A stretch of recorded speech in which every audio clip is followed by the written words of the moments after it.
come in. Welcome. I'm E.G. Marshall. Welcome to the world of your own terrifying imagination. There are people who suddenly find themselves tortured and taunted by a fragile wisp of a memory. It's a memory of something they may have said, or something they think they did. Exactly what it was has been long forgotten. But now it must be paid for. And the price? Life itself.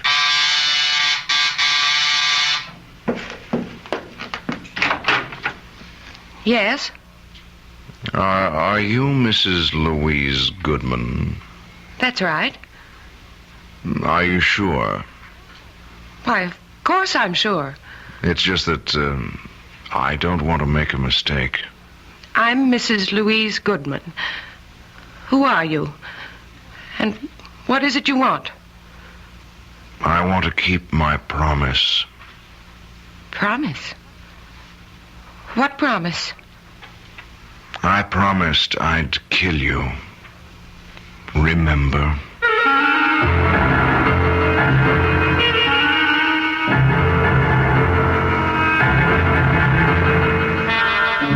Our mystery drama, A Little Night Murder, was written especially for the Mystery Theater by Sam Dan and stars Tony Roberts.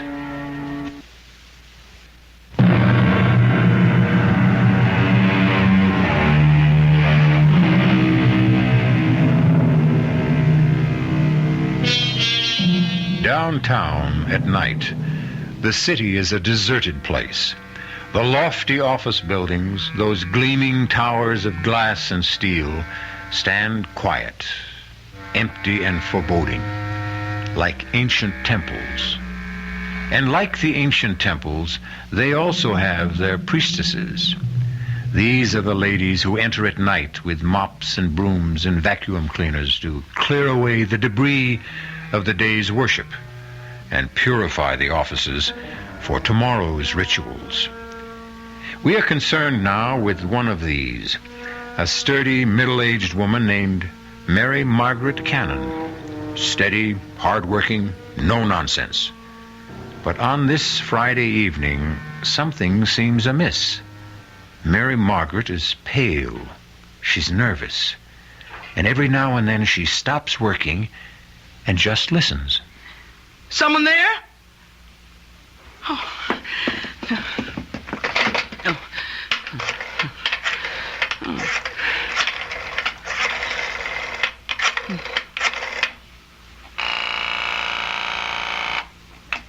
Hello? Oh, Terry, I'm scared. Scared? You? Oh, Mary, what would you be scared of? I don't know. It's these murders. Murders? These women who've been getting killed. Then I'll come and stay with you if you want. Oh, please. I'm so nervous, so jumpy. I'm so scared. Yeah, but why? I just don't know. Terry. Yes? I hear someone coming. Are you sure? I hear someone. Terry. I'll hang up and call the police. Oh, no, don't. It's just the guard. Yeah, you see? Now, is everything okay? Oh, yeah. Look, you just forget I called and get your rest. Oh, good evening, Tom. Oh, you're not Tom. No. I'm the new man, Mrs. Cannon. Oh, well, what happened to Tom? He called in earlier today. He said he was sick. They sent me down to relieve him. How'd you know my name? Oh, Tom told me. I asked him, who's in the building tonight, and he said, just Mrs. Cannon. But what? Tom doesn't know my last name any more than I know his. We're just Mary and Tom. How did you know? Why shouldn't I know your last name? You know mine. How? How would I know your last name? It's Jackson. Remember? Little Peter Jackson. I never saw you before in my life. Oh, you did.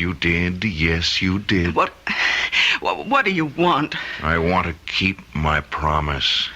What promise? I promised I'd kill you. Well, why do you want to kill me? You don't remember? Well, let me refresh your memory, Mary Margaret Cannon. 23 years ago, you lived on Baxter Street, and one morning you walked into a little grocery store. Now you remember. You have exactly 30 seconds to live. Oh, please don't kill me, please. Shouldn't you be saying your prayers? But I told the truth. If it was the truth, then God will forgive you. Pray, Mary Margaret Cannon. Pray. Oh, listen. My husband and I, we have a little money put aside. And I know exactly how you got it. You can have it, all of it. Only don't Pray, Mary Margaret. Jackson! Peter Jackson! Maybe 30 years old, tall, thin, blonde. Don't shout. No one can hear you. They'll hear me. They'll arrest you and hang you. His name is Jackson. Peter Jackson. Oh, no, don't. They'll catch you, Peter. They'll catch you. Number 4. Mrs. Mary Margaret Cannon. Number 5, coming up, Miss Alice Maitland.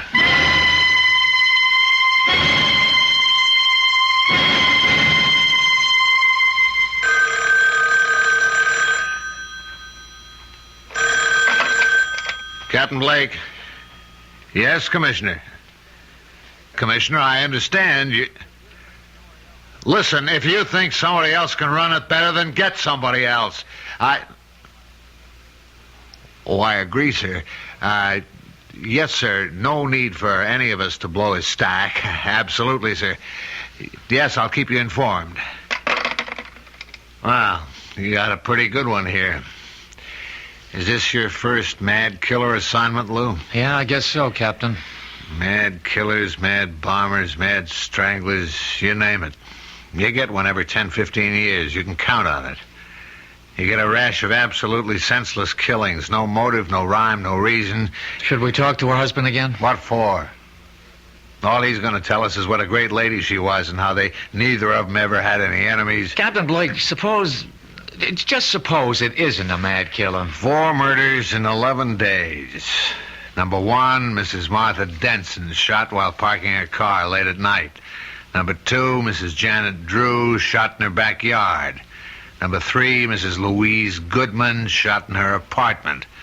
Number 4, this cleaning lady, shot while at work. Well, could there be a connection? Did they have something in common? There's no pattern. None of them knew each other as far as we can make out, or even had anything in common. Yeah, that we know of. It's the toughest situation in our business. A mad killer. Okay, he's a mad killer. Every killer is mad. But does this one have a method to his madness? Yeah. He uses a .38 caliber revolver and shoots women. The last one, Mrs. Cannon, that's the problem. What kind of problem? Well, he's a mad killer, you say, so he wanders around, and if he gets a chance, he'll kill. He sees a woman alone in a parking lot, Mrs. Denson. He shoots her. He sees Mrs. Drew in her backyard. He shoots her. He sees Mrs. Goodman alone in her apartment. He shoots her. Okay, how do you account for Mrs. Cannon? You're dealing with a madman, Lou. You can't account for anything he does. All right, 3 women are targets of opportunity. They happened along, or he happened along, and that was it. But he went out of his way to kill Mrs. Cannon. Look, he had to slug the night watchman. He had to take the elevator up 12 stories to find her. It means he wasn't just out to kill any woman. He wanted that woman. Why? That's good thinking, Lou. And if this were almost any other kind of case... Blake. What? Oh, no. Not another one. Okay. Send her in. Did they tell you about nuts while you were getting your college degree? This one coming in sounds like a 14-carat nut to me. Captain Blake? Yes, I'm Captain Blake. This Detective Parker. How do you do? Huh? I'm Miss Maitland, Alice Maitland. I own a bookshop on 3rd Street, and... well, it's about the murders. Do you know anything about the murders, Miss Maitland? I know who's going to be killed next. You do? Who? Me. Why do you say that? I have a premonition. I see. I know what you gentlemen must be thinking. You're convinced I'm a hysterical woman or a crank. No, but Miss Maitland, do you have any enemies? I don't know of any. Well, we know there's a homicidal maniac loose. It's true he may strike at anyone. That's not why I'm here. I know he's going to strike at me. Well, what reason would anyone have for killing you? What reason was there for killing those other women? You say your shop is on 3rd Street. I'll see that the officer on the beat keeps an eye on the place. Yes. I just thought I should tell you. That's all anyone can do, I suppose. Goodbye. Goodbye, Miss Maitland. Now, Lou, you have just conversed with an authentic member of the Nut Club. I don't know about that, Captain. She's a charter member. She belongs to the I'm the Next Victim chapter. I still say she's not a nut. Maybe not. Maybe she's just some poor little dame half scared out of her wits. Oh, she was calm. She was very calm. As a matter of fact, it's as if she knows what she's talking about.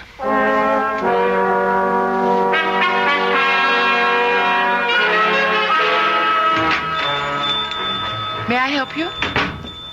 Oh. Hello. Remember me? Yes. You're one of the detectives I spoke with. Yeah, Lou Parker. Tell me why you came to police headquarters with a story that, well, rationally it doesn't make sense. You said as much yourself. You felt that you had made yourself seem somewhat ridiculous. But now, well, forget all that. I'm willing to assume that your story is true, that you really are next on the list. Then you do believe me? I'm willing to accept what you say, but you have to help me. Does anyone have a motive for wanting to kill you? No. You never did or said anything that may have hurt someone? I can't remember. A disappointed boyfriend? I never really disappointed anyone that way. And yet you insist someone wants to kill you. I know it sounds ridiculous. There's a reason for feeling the way you do. If only we could uncover that reason. Excuse me, that's my phone. Hello? Hello? Hello? Hello? Miss Maitland? Yes. What is it? You seem rather pale. Oh? What happened? When I picked up the phone, there was just a click on the other end. As if someone had just hung up. Well, why should that seem to upset you? Well, because it's happened before. It has? Yes. Frequently? I mean, often enough so that it really isn't just an accident? 3, 4, perhaps 5 times a day. When did it start? Oh, I'd say about 2 weeks ago.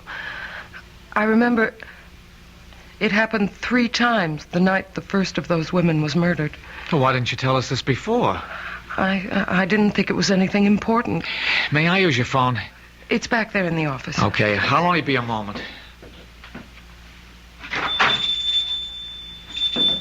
May I help you? Yes.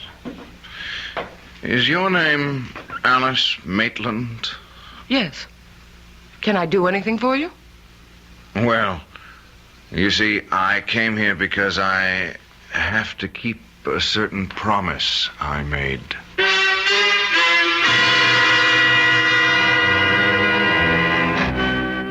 Say what you will about this young man. He has at least one redeeming feature. His word seems to be as good as his bond. But will he be able to keep this particular promise? This problem will be our primary concern when we return shortly with Act 2.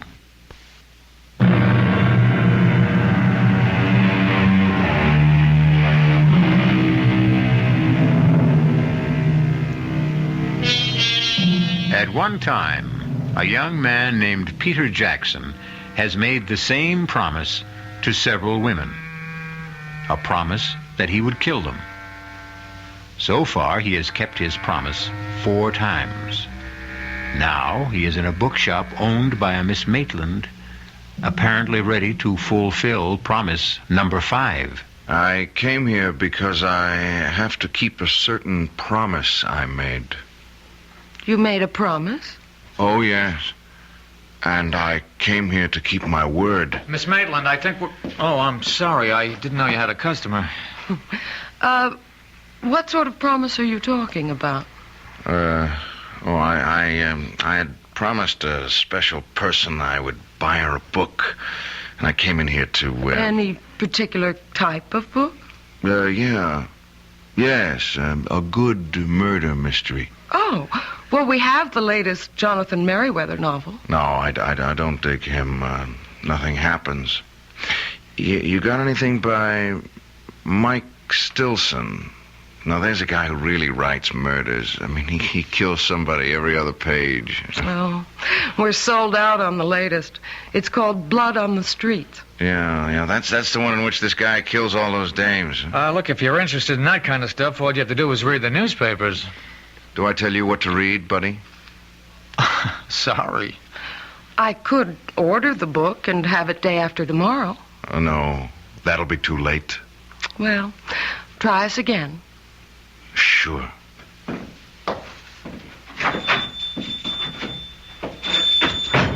Well, there's a guy with gruesome tastes. Well, takes all kinds. Hey, you know, he's a great Mike Stilson fan, and he thinks nobody knows it. Who? My boss, Captain Blake. You're kidding. Hey, this is the very first time I've ever seen you smile. Oh, I smile a lot. It's just recently. I told Captain Blake about the calls. And? Well, you never know. He just grunted and said, I'll stay with it. What time do you close? Just about now. I'll take you home. I live in this building, 2 flights up. Well, how about some dinner? Oh, you don't have to. You asked for police protection. Is that the reason? Line of duty? Well, yes and no. I'd like to. Except that, well, it's the end of the month and I'm swamped with paperwork. Well, this neighborhood seems safe enough. It's busy. And that diner across the street stays open all night. Look, keep this card handy at all times. It's got a special phone number. Now use it. Anytime you're disturbed by anything at all, no matter how slight or trivial, don't feel embarrassed. Just get on the phone.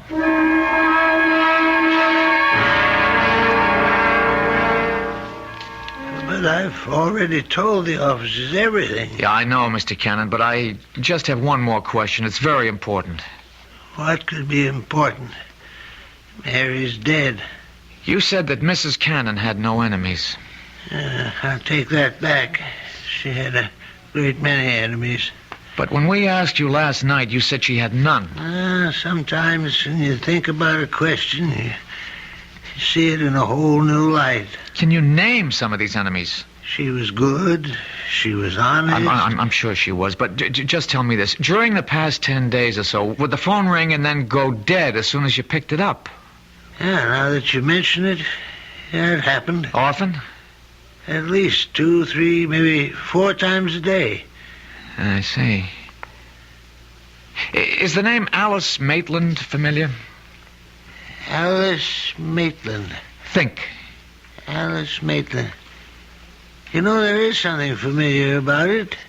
The Alice Maitland. Think of the type person with whom you could associate that name. Now, would she be a movie star, a librarian, a teacher, a woman who might own a bookstore?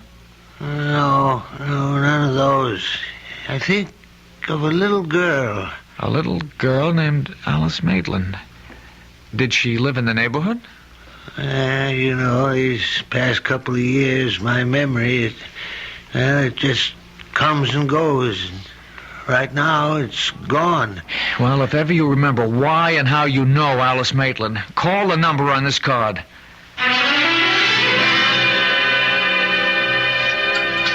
I'll have another cup of coffee, please. You waiting for somebody, mister? Well, not exactly. Why do you ask?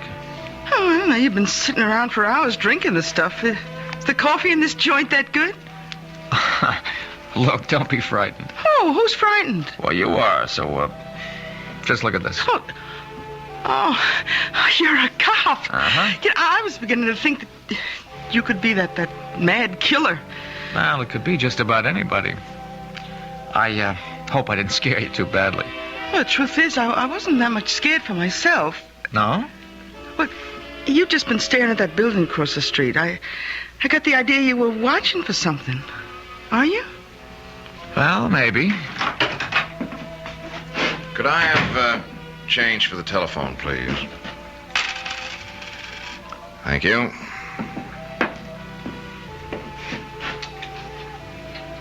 Now, where have I seen him before? What did you say? Nothing. Just talking to myself. You do that a lot, don't you? Do what? Talk to yourself. Well, that was a short call. She wasn't home. Oh, it's too bad. Did you find the book? What book? The one by Mike Stilson. Oh. No. Well, keep looking. You know the best way to stop talking to yourself? No. Get married. The light went on in her room. What's that? He went to the booth. He only had time to dial, and the light went on in Alice's apartment. Who's Alice? It could be a coincidence. Wait a minute.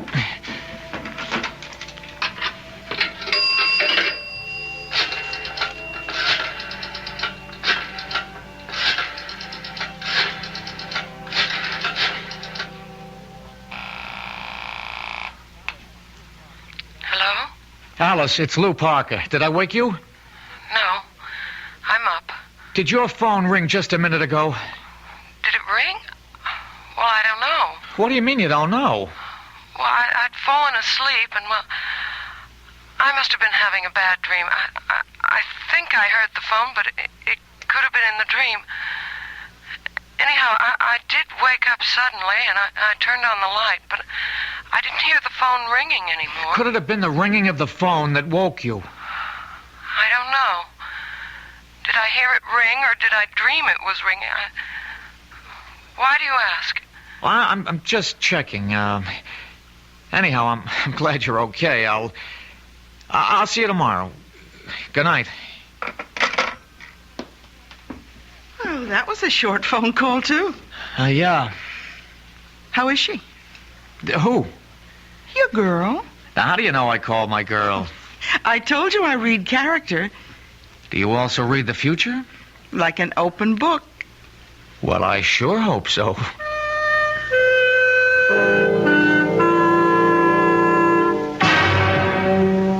Captain, we got ourselves the killer. Oh, how can you be sure of your guy? I saw him in the bookshop. Does that make him a suspect? Maybe he likes to read. Then again in the diner. He may have been hungry. He didn't eat. He just went into the phone booth. He didn't even make a call. He was in there just long enough to let the number ring, and then he was out. So? So the light went on in Alice's, Miss Maitland's apartment. You mean he called her and hung up? Well, Well, what? she isn't sure. How can she not be sure? The phone rang or it didn't? It isn't that simple. You see, she was asleep and she can't be sure.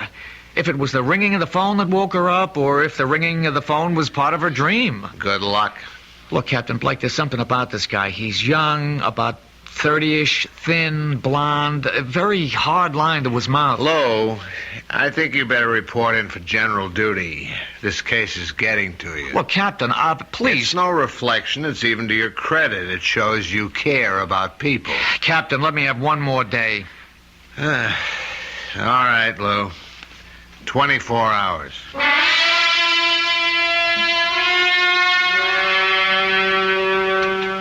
I'm sorry I've caused you so much embarrassment, Lou. That's all right. Captain Blake is unhappy. He'll get over it. He thinks I'm crazy. Well, he thinks most people are crazy. Lou, you can't keep guarding me forever. He has to strike at you soon. That's the pattern. He's done 4 murders in 12 days. That's one every 3 days. This is the night of the 15th day. He's due. Unless... Unless what? Unless I've scared him off for a while. No, keep away from your window. Why? Well, if he's around, we'll be tipped off. But could I have scared him away? After all, how would he know I'm a cop? You never saw him before? Never. We have to assume he's our killer. And what is the only thing we know about him besides his general physical description? We know he wanted a book by Mike Stilson. Blood on the Streets. But he could have made that up on the spur of the moment. Nah, people rarely make things up in the spur of the moment. He knows what he's doing. He's out to frighten you. The phone calls are a part of it. That book. There's something in it that would cause you to be frightened. But what? I don't know. I've never read it. Well, he figures you did. After all, you own a bookstore. I have to sell books by Mike Stilson, but no one can force me to read them. Well, the clue is in that book. Wait a minute.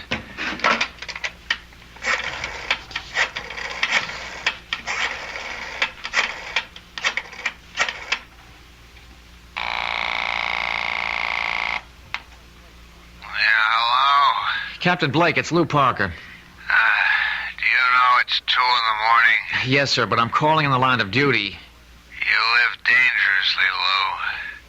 What is it? Captain, you've read all the books by Mike Stilson. What? Don't deny it, sir. It's a known fact throughout the department. You mean you woke me up at 2 a.m. just to ask? Line of duty, sir. If I read those books, it's only because I get a good laugh at how unrealistic they are. Captain, what's the story of Blood on the Streets? Lou, I hope your patrolman's uniform still fits. I'll be able to prove this is the line of duty. Get Alice, pick up in your extension. Well, in a nutshell, a bunch of spoiled, rotten rich kids are kind of high. They're joyriding in this sports car, and they run down and kill this harmless old gent. The harmless old gent has a son. The son comes back from Vietnam. He swears he'll have revenge, so he shoots the joyriders one by one. That's it? That's it. And it better be line of duty. Well, Alice? No. I was never involved in anything like that. Does it remind you of something that might be similar? No. But it has to. Think. I hope you don't mind if I answer your phone. Hello? Detective? Yes. He's here. You know, Blondie. He's sitting at the counter. He's having a ham sandwich and a glass of milk. Thanks. Look, he can't see me, but I can see him. Oh, he's headed for the phone booth. Oh, good work. We better hang up. What is it, Lou? Well, right now, right here and now, we're going to find out. If that telephone should ring...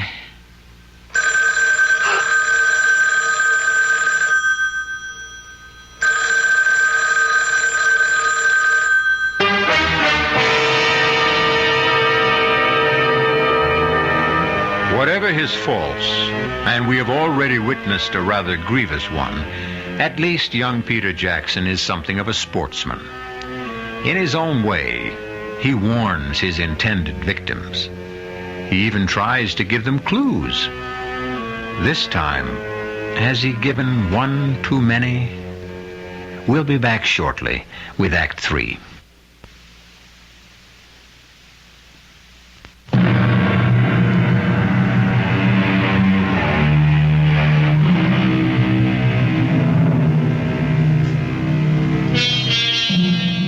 What would our civilization be without the telephone?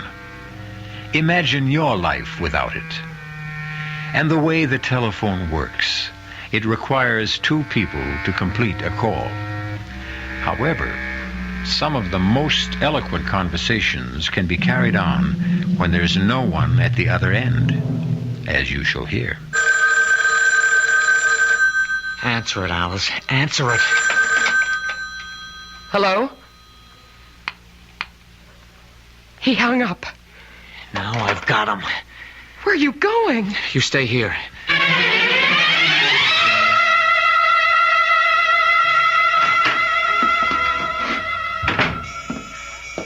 Hi, Detective. Where is he? Blondie? Well, I told you he went into the phone booth. He didn't stay in there more than a couple of seconds, and then he ran out of here. Did you see which way he went? He didn't even pay his check. Which way did he go? Look, you got nothing to worry about. You'll get him. What are you saying? He ran into a cab that's usually parked outside. All right, could you describe I don't have to describe. I know. Look, all I want is I know the cab driver. He's a school teacher for days, and he moonlights. His name is Vic Wilson. Does he have a radio? They all have radios. How could he make a living? What's the company? Oh, what a great witness I make. Jefferson. You even got the number on a card in the phone booth. Blondie's in for it, huh?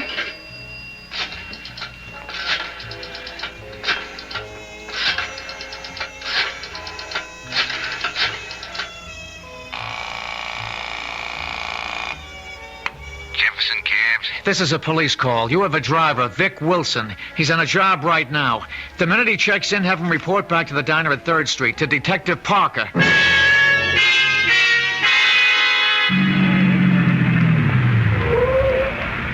Detective Parker? Yeah, How do I know it's... my badge. Get in. You can't be too careful of that maniac running around loose. Where'd you take your last fare? 790 Crest. Oh, what is it? It's an apartment building. How big? 6 family, I'd say. Attached? No, it's all by itself. There's an empty lot on either side. They're renovating the neighborhood. It's about time. He lives there, huh? Yeah, I've been taking him there for the last couple of days. He comes out of the diner, he gets into the camp, that's where he goes. That's good enough. Is he a bad boy? Well, you wouldn't give him a star for good conduct, teacher. Throw on those searchlights, Haggerty, and hand me that bullhorn.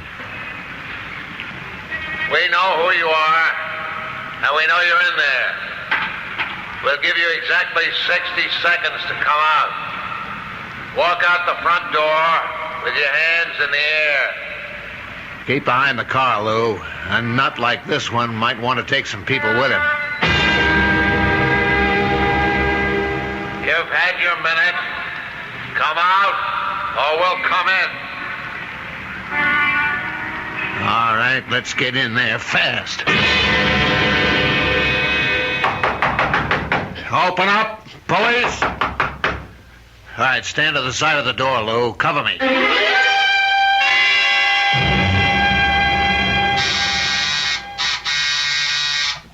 Who is it? It's me, Lou.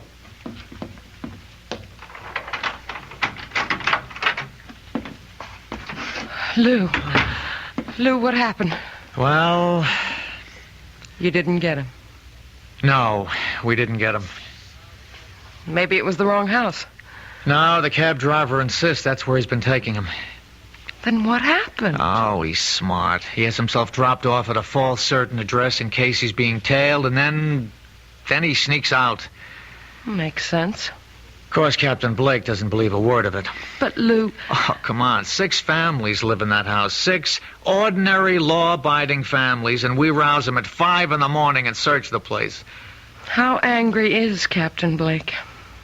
Well, if he ever gets over it, I may wind up working nights in charge of the property office. Otherwise, I'm pounding a beat down along the docks. It's my fault. No. How do I really know I'm in danger? Why isn't this the product of an overwrought imagination? And the phone calls? Coincidence. And the guy in the bookshop? And we see him again in the phone booth just before your telephone rings? It could all be coincidence. I can't accept that. Captain Blake does. As far as I'm concerned, you're in danger, and you're convinced of it too, aren't you? But I don't have to be right. We can't take any more chances. Now, I'm going to stay here with you for another hour. By then, the stores will be open and we'll buy you a small .25 caliber revolver.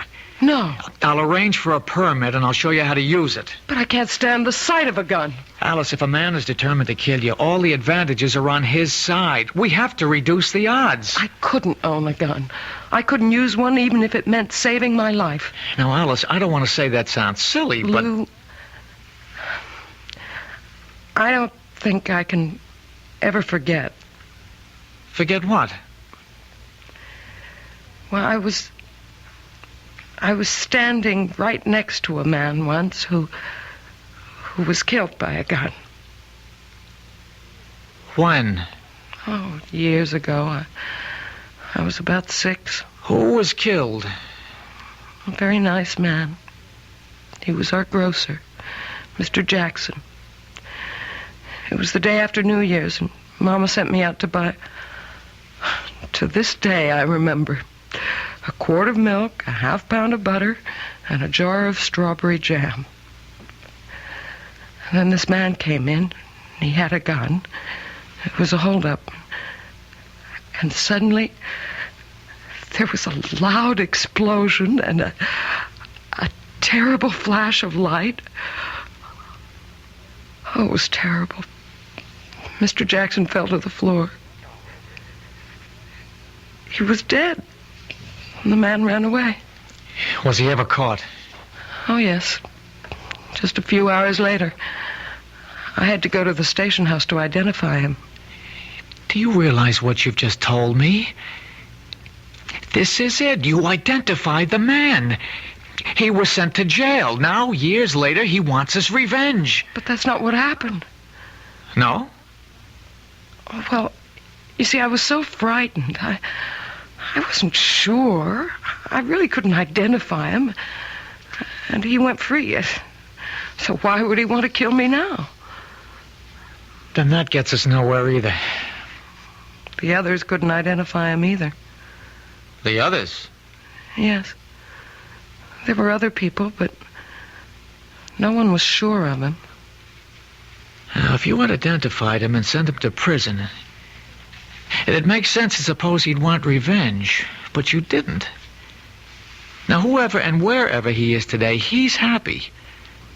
But the fact that you failed to identify him could have made someone else unhappy. What do you mean? Oh, the book, Blood on the Streets. It's about a man who killed people who did his father an injury. Did this grocer have a son? I think so. I think a little boy used to play in the store. Oh, but it's so long ago. Who could that be? I'll take it. Hello? Mr. Parker, it's Terry Cannon.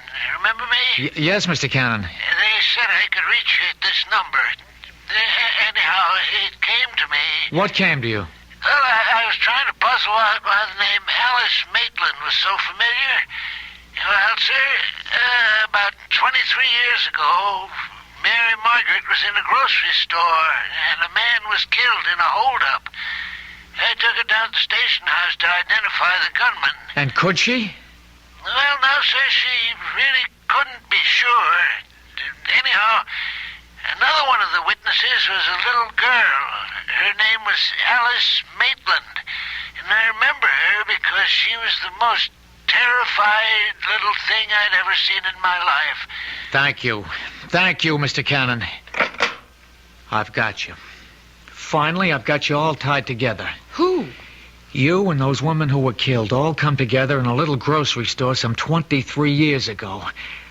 Finally, now we know who we're looking for. I'd like to see the look on Captain Blake's face when I tell him You won't this. live to see that look, friend. Lou! I know you got a gun in the shoulder holster. Just lay the phone down. Slow. Easy. Now, raise the hands. Slow. Easy. That's fine. Just keep them there. I guess your name is Jackson. Peter Jackson, Jr. You figured it out.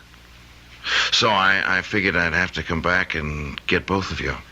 The hands stay up. Well, it's too late, Peter. We know about you. Yeah, you know about me, but the other cops don't. See, I was in the house across the street when you staged the raid. I thought I'd die laughing. I learned never to get dropped off where I live. That way you don't get surprised. You won't get away with it. Oh, I'll get away with it. She's the last one. I'm sorry about you, but I'll walk out of here. And who'll know it was me? But why her? She was just a kid. She lied. But I didn't know. I really didn't know. Yeah, that's what they all said, but they were lying. They were bought off. All of you were bought off. Come on, Peter, talk sense. My father is murdered, and the law lets a killer go free, and you want me to talk sense? Does it make sense that 5 people who were standing right there couldn't recognize him? But I couldn't be sure. I really couldn't be sure. My father, he never hurt a soul in his life. If a hungry person didn't have a penny in his pocket, he could still walk out of that store with a loaf of bread or a bottle of milk. If your father was that kind of man, what would he think of you, killing innocent people? My father believed in justice. But you knew who the killer was. Why didn't you go after him? Yeah, I did, but I was cheated. I spent years on his trail, and when I finally caught up with him, he was in his grave. Well, my father wasn't going to be cheated out of everything. If I couldn't have the killer, at least I could get the people who helped him. Let me explain something to No, you don't want to explain anything. You want to stall. You want a chance to go for your gun. Well, you won't get it. See, I'll kill you first, and then her. There's such a thing in this world as justice. If the law won't give it to you, then you make your own. And that's why you're doing this? For justice? That's right. That's wrong. You're doing it because you love to kill. That's a lie. Ah, it's the truth. Look at yourself. Look at how you're enjoying this. I'm doing what has to be done. You killed those 4 women and you enjoyed it. You have 30 seconds to live. Say your prayers. How long do you think you have to live? You're going to keep killing and you'll be caught. You can't stop. I hate killing. Come on, you love to see people under the gun, how they squirm and sweat. You're eating this up. Look at your face in that mirror. Look at that grin. Like a wolf. See how flushed and excited you are. Look at yourself. Look. Break your arm, drop it! Very good work, Lou. Very good. One more second and we would have had to gun him down. This way we can take him home alive. Captain Blake. Somehow, I'm going to get back here. I'll get back to you, Miss Alice Maitland. I'll keep my promise. Haggerty, Gordon, cuff him. Hustle him back to headquarters. Look, Alice, don't worry about him. Are you all right, Miss Maitland? Yes, I think so. You shouldn't be. It was a rough experience. Why did you come back, Captain? Well, I guess we both solved it, Lou. You broke it by pure and simple brain work. I waited for a miracle. Oh, did you get it? Yeah, I got it. I got it because of this little machine. Huh? Mary Cannon was killed in an office. She managed somehow to throw the switch on a dictating machine. A secretary came into work this morning, and she heard Peter Jackson, and she didn't stop running till she got to my desk. Listen. His name is Jackson. Peter Jackson. They'll catch you, Peter. They'll catch you. Number 4, Mrs. Mary Margaret Cannon. Number 5, coming up, Miss Alice Maitland. You see, Lou? There's your whole story.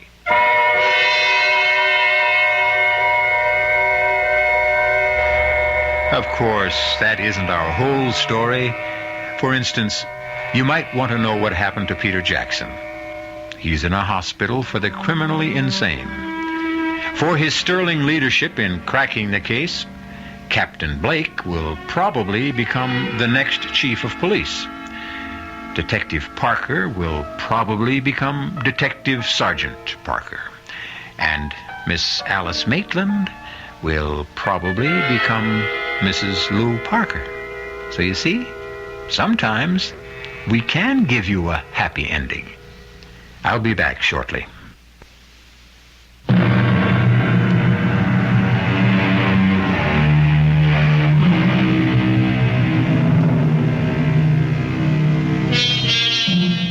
The story you have just heard was concerned with the most precious concept the human race has ever created: justice.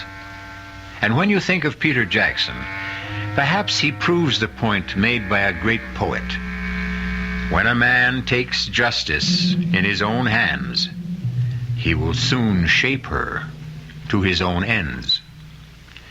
Our cast included Tony Roberts, Susan Grossman, Jack Grimes, Bryna Rayburn, and Robert Dryden. The entire production was under the direction of Hyman Brown. This is E.G. Marshall inviting you to return to our Mystery Theater for another adventure in the macabre.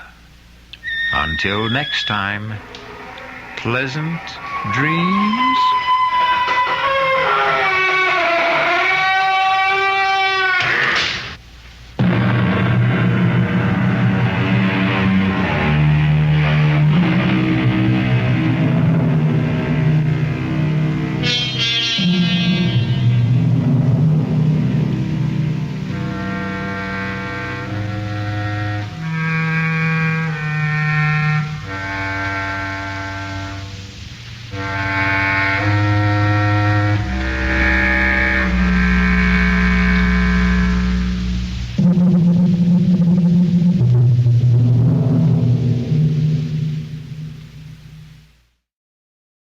CBS Radio Mystery Theater presents...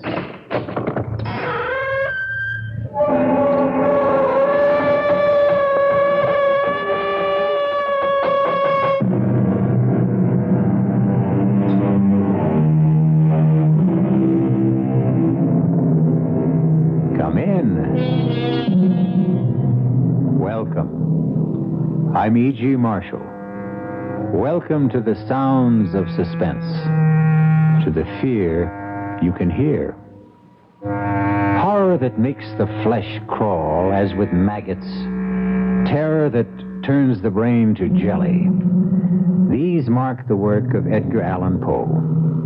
For nearly a century and a half, readers have wondered at the mad creations of his fevered brain, even as their blood ran cold with fear.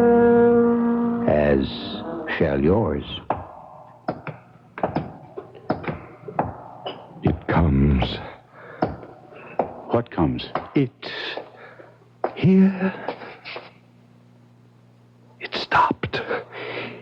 It stands outside my door. What stands outside that door? See? Oh! Good Lord, help us. Please, God, help us.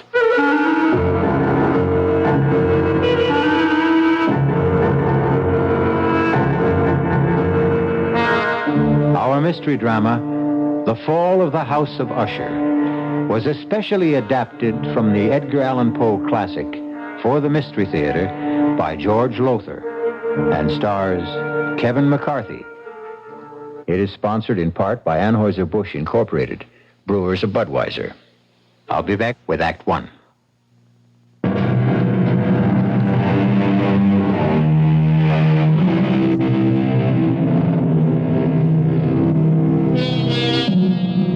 I must warn you that there lies ahead for you a tale so gruesome that when it ends, you will know beyond doubt that never in your life before have you experienced such revulsion.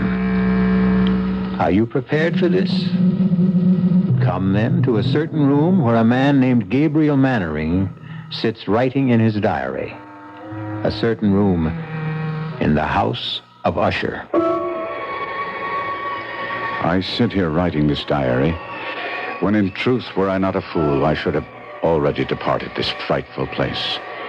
Already I have sensed such horrors in these first hours of my visit that I tremble at the thought of what may be in store for my friend Roderick Usher, and for me. During the whole of this dull, dark autumn day, I had passed on horseback through a singularly dreary tract of country, and at length found myself, as the shades of evening drew on, within a view of this bleak and melancholy house, the House of Usher. I felt at once an iciness, a sickening of my heart, and wondered what it was that so unnerved me. I was soon to find out.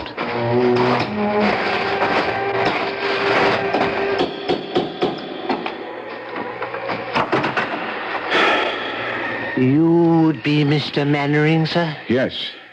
My master waits you. One moment, This way. my horse. Oh, we'll be well cared for, sir. Oh, that carriage standing there. That black carriage? Is there another visitor?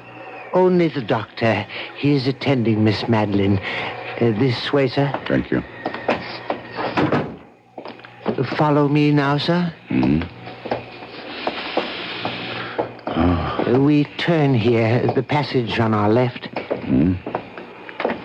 Now, this to the right. I had no idea the House of Usher was so vast. Ah, yes, vast. Above and below. Below? There are chambers underground, vaults, dungeons that even I have never seen, and I have lived here as servant to Mr. Usher more than 30 years. Here we are, sir. Come. Mr. Gabriel Mannering, sir. Oh, Gabriel. My dear good friend, you've come at last. Roderick, I came immediately on receipt of your letter. It gave me cause for concern. deep concern. After all, Roderick, not having seen each other in years, nor corresponded even, to receive a letter from you was in itself a surprise. But the contents, Roderick, the contents were a shock. How ill are you? Ill? I'm not ill. Not ill? But in your letter... I am not ill! Oh, I may have mentioned something of the sort in my letter, but... More than mentioned, you spoke of acute bodily illness, of oppressive mental disorder, of a malady, dear friend, so strange you could not bear to face it alone. Now, that is why I'm here. That is why I came at once. The terrible agitation in your letter. Oh, mood. It was nothing but mood. Mood of the moment, nothing more. Come now. Cato, the port. Good. Thank you. I'll pour. And, Cato. Sir? Dr. Wyndham is with my sister still? Yes, sir. I would speak with him before he takes his leave if he feels I can bear to... Sir? Nothing. Just say I wish to see him. Yes, sir. It's a vintage port, Gabriel. You'll enjoy it. Its aroma, its fragrant bouquet will delight your nostrils. Its taste will fall sweet on your tongue. Your health, good friend. And yours, Roderick. Well, now, tell me about yourself, Gabriel. How has life gone with you all these years? Oh, as all lives go, I suppose. There's been the good, the bad, the indifferent. Yes, well, mine has been mostly bad. Huh? I've prospered. My importing business in Baton Rouge. Ruination, that's been my lot, my fate. The fate of the House of Usher. Well, if you are financially in need... No. I speak of another kind of ruination. Decadence. I speak of the evil that molders within my body, my mind, my house. House? Oh, no house this. A tomb that houses the living dead. You are ill. Yes, I lied. I am ill with what? With what? With fear. Fear? Of what? I know not. Well, what do we all fear, each of us? What living thing has not known fear? It lives within us, this fear. It rots within us, as I rot within this house. But mark you, good friend, whereas with others fear rides like a restless maggot only now and again, with me, it's ever present, a colorless slime growing within me, spreading, engulfing, drowning me. Roderick. No. I'm all right now. I'm all right. You must go. Go? Well, you shouldn't have come. I shouldn't have asked you. You must leave this house of death, this tomb. Stop that. Now stop. I tell you that... Enough. Enough now. Here. Sit down. Compose yourself. Now hear me, Roderick. I came a great distance through the foulest time of the year to be with you, and here I shall stay until you are well again. No, you don't understand. I shall never get well. Of course you will.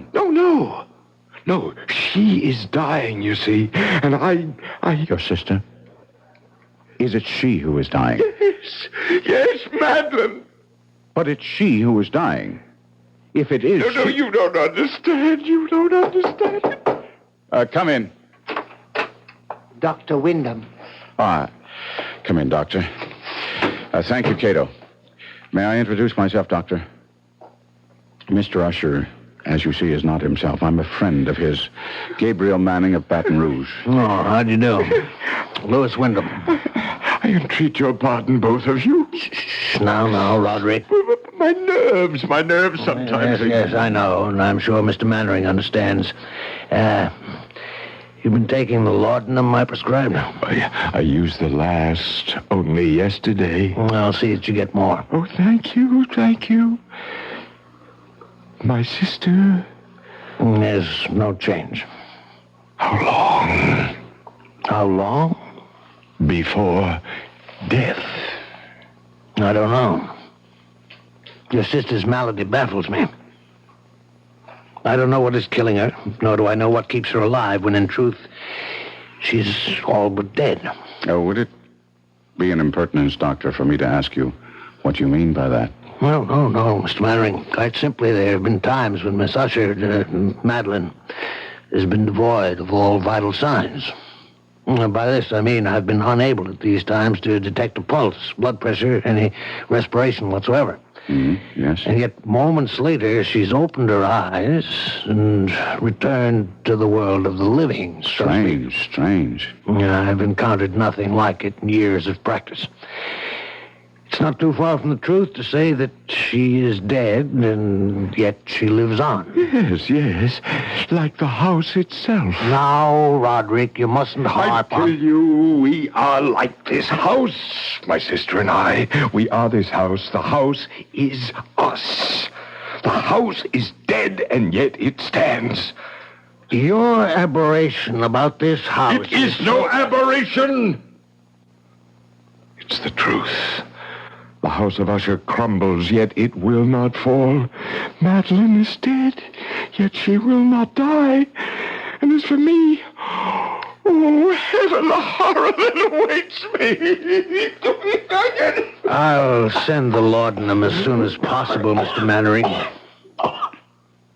There's little else I can do. Yes. I have other patients to attend. Thank heavens it's a moonlit night. I have many miles to travel. Good night. Good night. Roderick. Yes? Roderick, I want to help you in every way I can. That's why I'm here. But now, you must do your part to help yourself. What do you mean?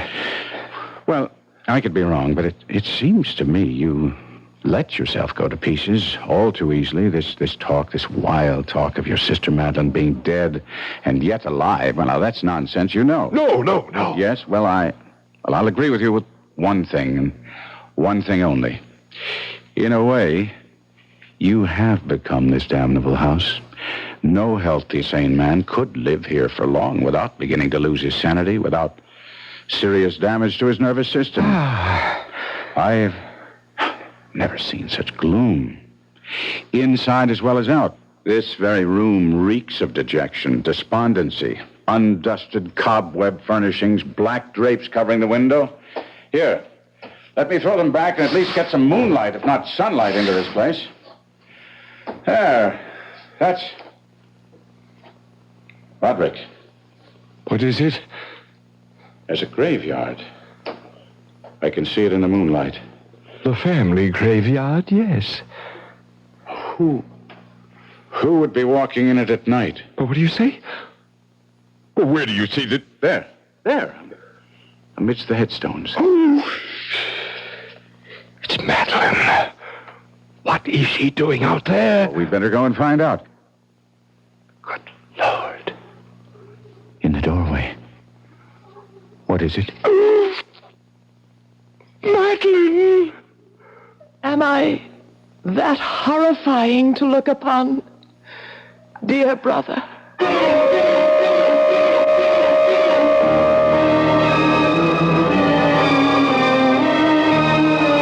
Madeline Usher walks among the headstones of the Usher graveyard, yet stands in the doorway at the same time.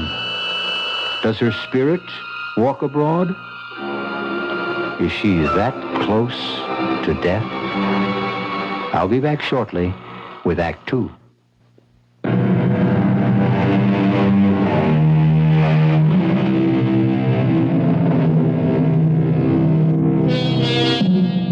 Again, I must ask if you wish to go on, and warn that if you do, you will experience a kind of horror for which I can find no words. Even Gabriel Mannering, writing in his diary, found it difficult to express his feelings in that moment of first meeting with Madeline Usher. I seek and cannot find words to recreate the terror of that moment. Not a woman, but a corpse stood before us in the doorway of that awful room. The very woman, or corpse, if you will, that but an instant before Roderick Usher and I had glimpsed in the moonlight graveyard beyond the window. If she is alive, I thought, she should be dead. Fatuously, I said, "You are Madeline Usher?" Yes. How do you do? I'm Gabriel Mannering. I know. Ah, you winced as you took my hand. What? You felt its coldness. No. Yes. You need not dissemble with me. Even now, you find it hard not to stare at the dark patches on my face, the putrescence that lives. Yes, thrives in my dying flesh. Madeline, my dearest sister, you should be lying down, resting. You mustn't waste your energy. I wanted to meet your friend. Someone from the world of life outside this house, this tomb. I wanted, needed. Falling catcher. I have. Put her on the couch, Gabriel. No. Better still, we'll carry her to her room. There's no pulse. No heartbeat. Is she... Well, heaven help me. It's impossible to say. Can you carry her alone? She weighs nothing. Follow me, then. Oh, what evil stalks the house of Usher. Help us, dear Lord, please help us. Put her down, Gabriel. Gabriel. In what? In that? It's her bed. A coffin? Well, nevertheless, it is her bed. It's where she rests and sleeps. And haven't you noticed... what she's wearing isn't a nightdress. A shroud? Yes. She's been ready for her burial for nearly a year now. Oh, look, see? Her eyes are fluttering. I'd have taken my oath she was dead. Not yet. Oh. Gabriel, my friend, come. Well, you don't leave her like this, alone, no company to cheer her when she wakes. She may not waken again for days. She may not waken again. Come? No, wait. There's something about her. Something in her face it reminds me. Well, of course, it's you. Oh, you see, then? The family resemblance. Obvious. In spite of what the intimacy of death has done to the face, the resemblance is still there. It's more than a resemblance, Gabriel. What do you mean? Well, we are twins.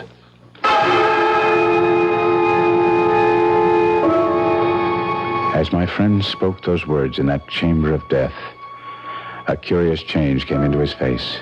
It floats before me even now as I write, a complexion gone so suddenly cadaverous, his eyes large, liquid and luminous beyond comparison, thin and pallid lips gone thinner, paler. For a moment, he seemed scarce human. I had tried to calm his fevered nerves by telling him it was his sister, not he, who was dying. And he had cried out, You don't understand! You don't understand! And now, in an instant, I did understand, or at least the shadow of what he meant touched me, and I was filled with a dread, a loathing of what was to come that I cannot fully express. Had I known the full truth of what lay before us, my loathing would have increased 100-fold, and I should have fled the house of Usher then and there. Certainly, I should not have found myself at breakfast with Usher the following morning.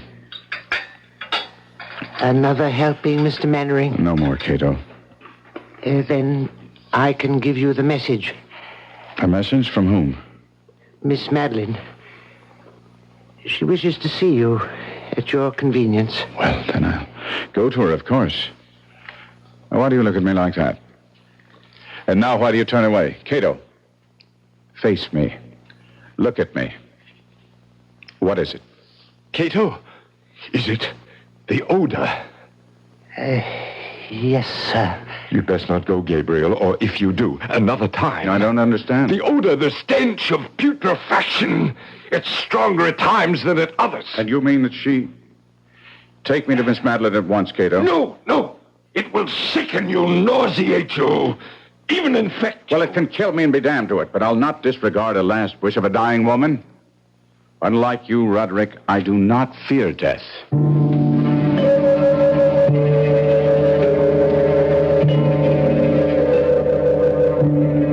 Miss Usher?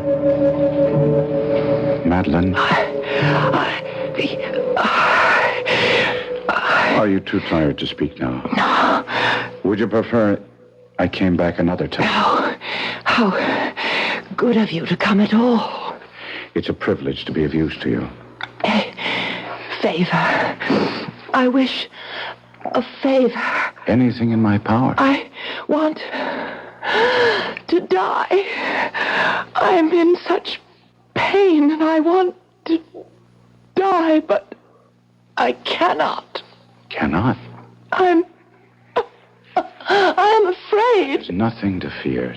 Death is only sleep, or dreamless sleep. Don't fear death. I don't. I fear. You fear what? Burial alive. Why would you have such a fear? What makes you think you might be buried alive? My mother. She?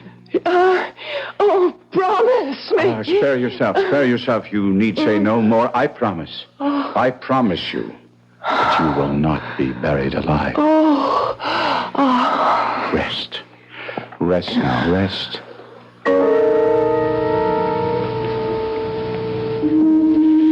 That is what you meant, Roderick, is it not? Like her, like your twin, you don't fear death so much as you fear being buried alive. Well, that's part of my fear. Yes. Only part? Well, I fear... Oh, God, more than I can tell you. I fear what happens in death. Another aberration. As with the house, so with this. You are a man given to aberration. And what of that? You make as little sense as Wyndham. You think because you call a thing an aberration, it'll go away, that it will cure itself if you but name it. Reason, common sense. Reason, common sense. Well, you speak to me, and Usher, of reason and common sense, Do you not know of the madness that has tainted this family through its history? From the beginnings of the house of Usher, this house, this family... Until now, until Madeline and me, the last of the Ushers, from beginning to end, from rise to fall. Roderick. Rise to fall. Roderick. From rise to fall. I had not thought on it before, but that is what it will be when she and I are dead. It will be the fall of the house of Usher. Yes, Cato. The laudanum, sir, from Dr. Wyndham. Oh, thank heaven. It has come none too soon.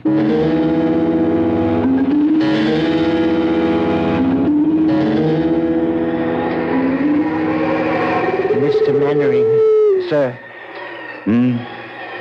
What? Oh, yes, Cato. You've been sitting here in the graveyard for nearly 2 hours. That long? Yes, sir. Tell me, Cato, how long have you been servant to Mr. Usher? More than 30 years, sir. But I thought I'd told you that the night you arrived just a week ago. Did you?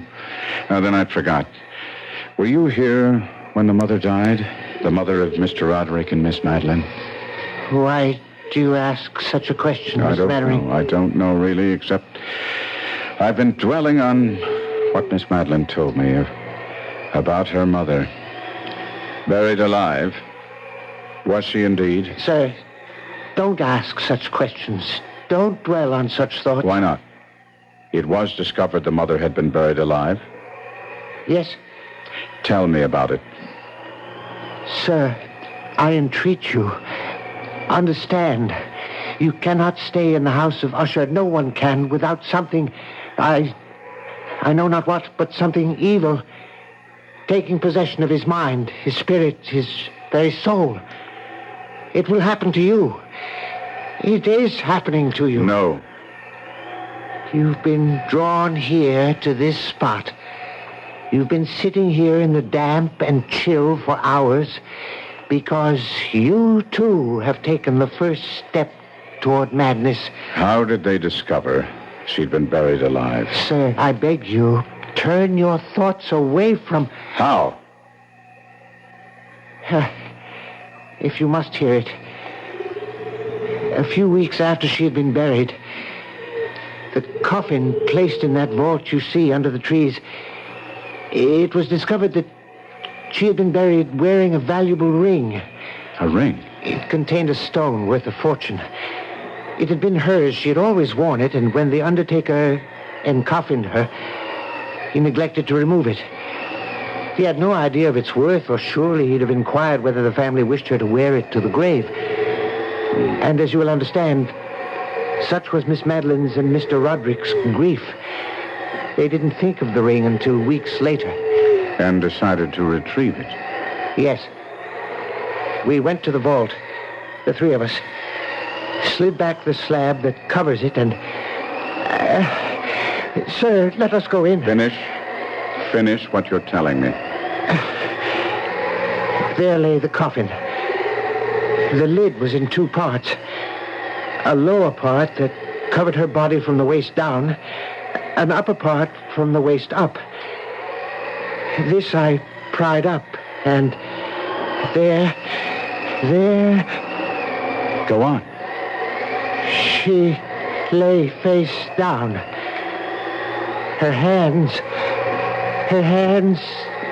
had torn chunks of hair out by the roots. Such was the agony of terror. Hands, do I say? Claws. They had become rigid in the death throes. Yes. We turned her over. Her face, oh, my God, be with us. Her face, I cannot describe. I cannot. Enough, then. Oh, the chill is getting to me. No! Madeline! Quickly, come. Heaven help us, what is that? They're coming toward us from the house. Roderick! Help me! What? Help me! Roderick! What is it, man? A corpse! What? Madeline, dead. She's dead at last. Dead, but no. What? What is it? She tried to take me to the grave with her. She tried to drag me into her coffin. Oh, no. Roderick, pull yourself together and tell us. I went to her chamber to see how she was. I called her name again and again and again, and no answer. I felt for a pulse, none. I lay my head against her breast, no heartbeat, and then... Oh, God! Her arms were entwined around my neck, her cold arms around my neck, and I tried to break free, but I couldn't. I grabbed her wrists and I tore her arms from around me and... Sir? I've got him. Help me carry him inside.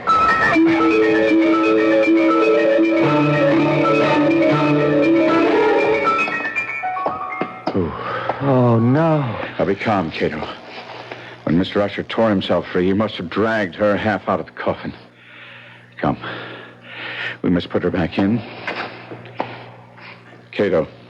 I dare not touch her. Very well.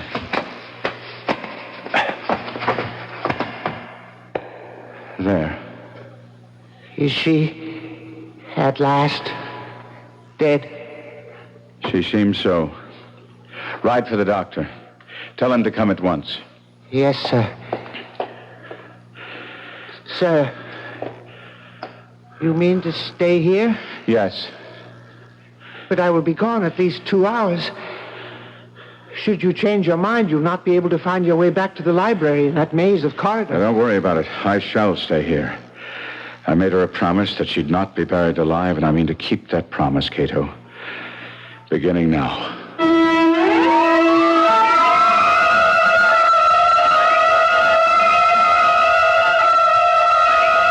Alone in that chamber of death, within the house of Usher, Gabriel Mannering seats himself beside the coffin of Madeline Usher to keep his vigil and his promise, and wonders if he himself may not be going mad. I'll be back shortly with Act 3. This is WBBM Chicago, News Radio 78.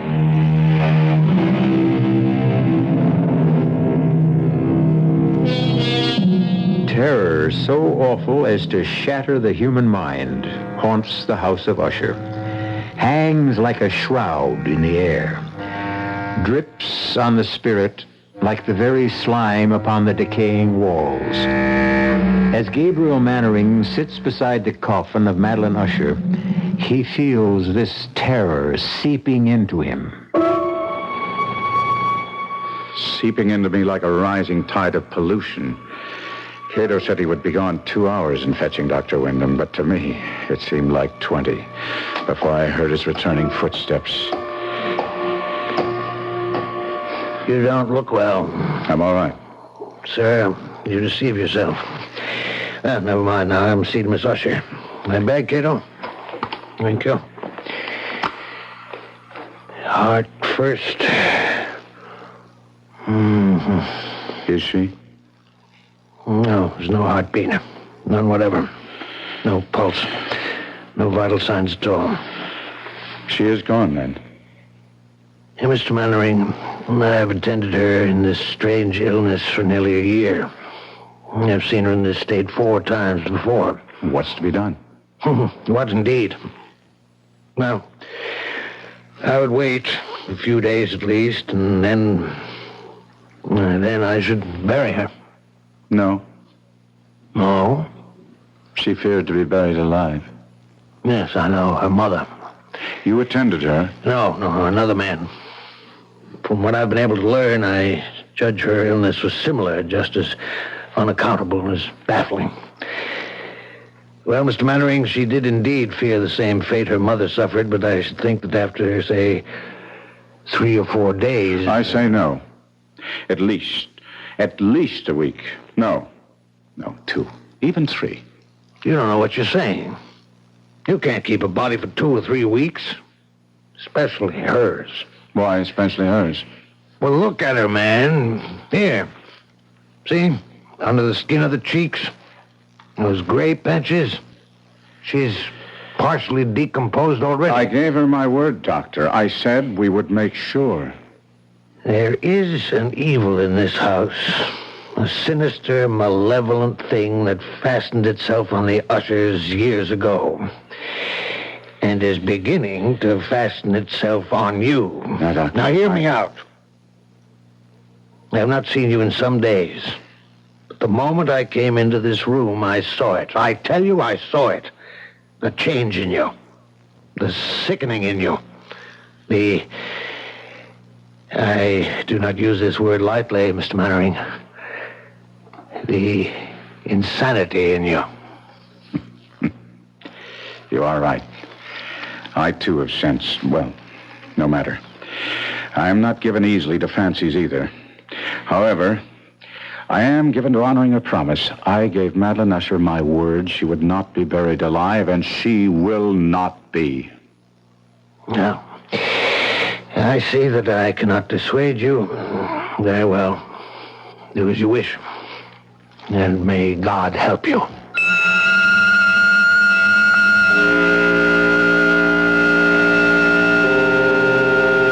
I stayed by her coffin for yet another hour or so, making sure there were no signs of life. Then I returned to the library, led there, of course, by Cato, for I could never have found my own way through that maze of corridors and passages. I found Roderick Usher seated bolt upright in a wing chair, staring at I know not what. Roderick, I must talk to you. Do you hear me? Yes. Now, Roderick, as I told you, I promised your sister to take every precaution against her being buried alive. She is dead. I know it in my heart, my soul. I know it. I believe so, too. But we must be certain. Now, that presents a problem. Roderick, are you listening? Problem? Yes. Decomposition. If she is dead, she will decompose. And after a period of days, well, you can imagine. Days? Days of what? Of visiting her coffin at least every 12 hours, say, to make sure she's dead. Are you mad? We must keep her body. 1 week, 2. And the question is, where? Where? We'll have to leave the coffin open in case she should regain her senses. On the other hand, if she is indeed dead, Well, there are vaults deep down beneath the house. We could put the coffin in one of those. Good. We'll do that then. Yes, we'll do just that.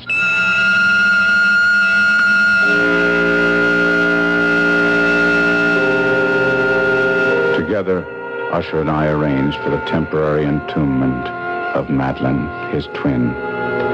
The vault, so long unopened that our torches were half smothered in its oppressive atmosphere, was small, damp, and entirely without means of admission of light, lying at great depth beneath the house. There, Gabriel. It is done.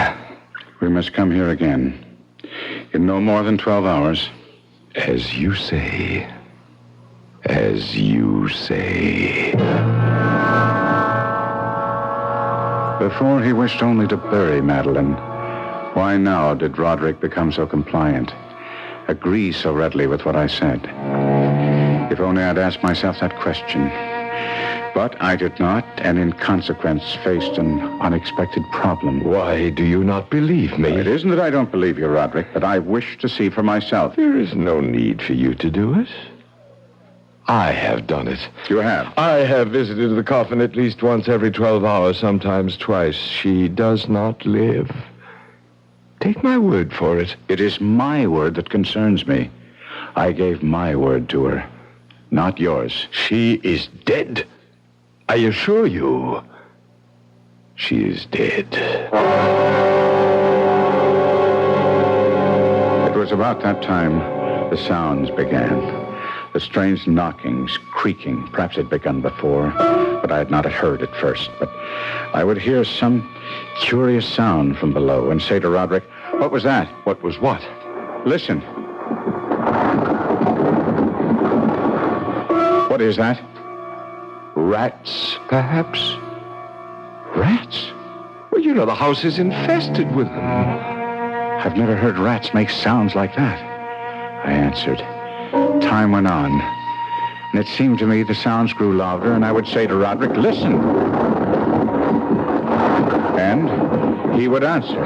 A door banging in the wind somewhere. And I would say, "But there is no wind," and he would answer, "Well, then it's something else. Don't bother me." And then on that fatal night as we sat in the library, he just sitting, staring vacantly at nothing, I trying to read, but my mind focused on that awful chamber of death far below, and outside the wind gathering for a storm. It happened. I became aware of distinct, hollow, metallic, yet muffled reverberation. Completely unnerved, I leaped to my feet and looked at Usher. His eyes were fixed before him, and throughout his whole countenance there reigned a stony rigidity. I said, "Roderick, do you not hear it?" Yes, I hear it and have heard it, as you have. Long, many minutes, many hours, many days have I heard it. Yet I dared not speak. No, touch me not. I am accursed. For I heard the sounds as did you, but I dared not speak and dared not go. Not go? My God, are you telling me? That not once have I gone down to see. I dared not. We put her living in the tomb. She comes for me. Listen. Now listen and know. We've heard the rending of the coffin, the grating of the iron hinges of a prison, her struggles within the carpet archway of the vault, and now, she comes for me. In a moment she'll be here. I hear her footsteps on the stair. I hear the horrible beating of her heart. She comes for me, she comes. I tell you, she stands outside the door.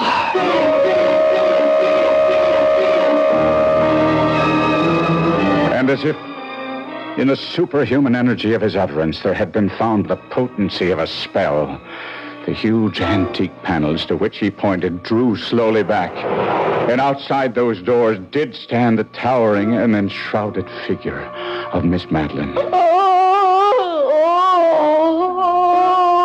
There was blood on her white robes and evidence of some bitter struggle on every portion of her putrefied frame. For an instant she remained trembling and reeling to and fro upon the threshold. And then with a moaning cry, fell heavily inward on her brother. And in her violent and now final death agonies, bore him to the floor. A corpse. A victim to the terrors of all he had anticipated.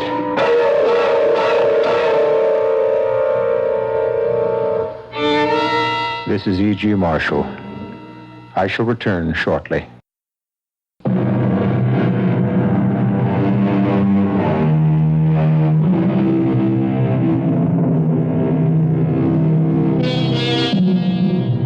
The manuscript of The Fall of the House of Usher ends thus.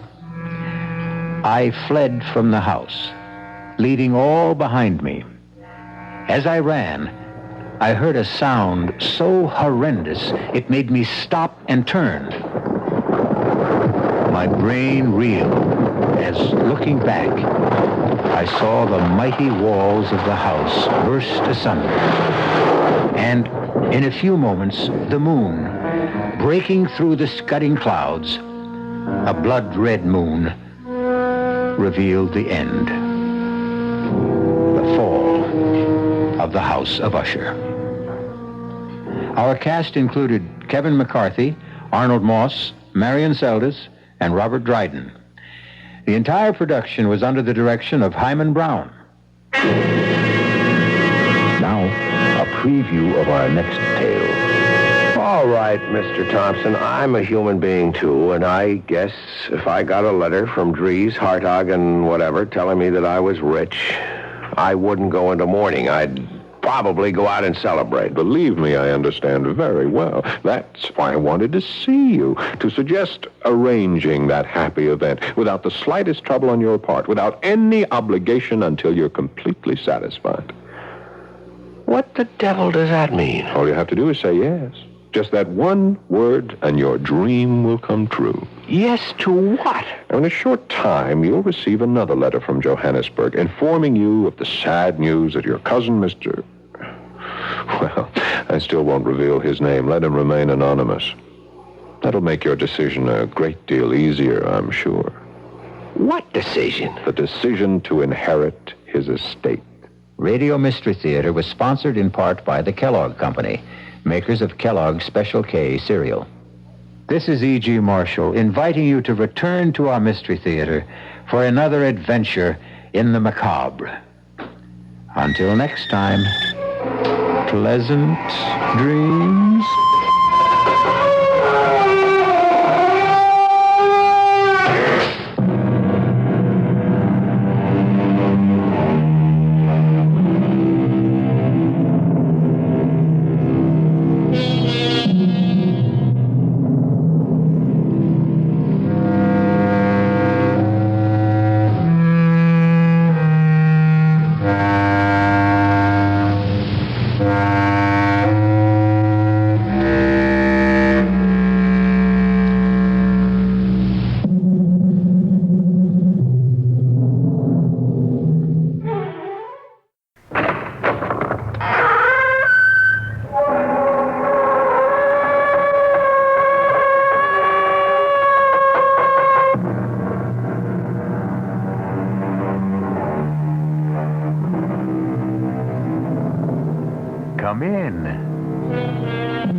Welcome. I'm E.G. Marshall.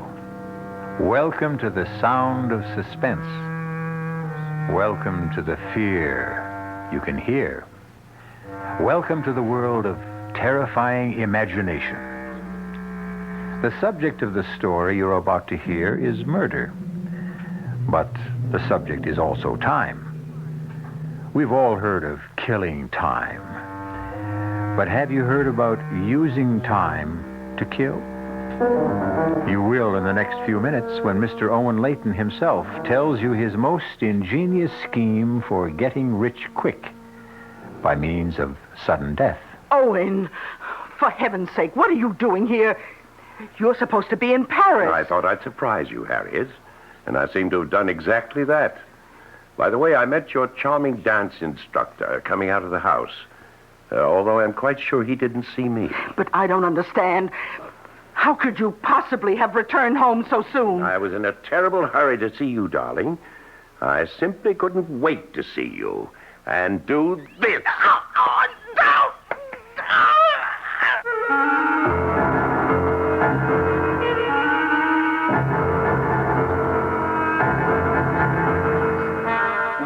Our mystery drama, Sea of Troubles, was written especially for the Mystery Theater by Henry Slessor and stars Stotts Cotsworth. It is sponsored in part by New Sugar-Free Diet 7-Up and Buick Motor Division. I'll be back shortly with Act One.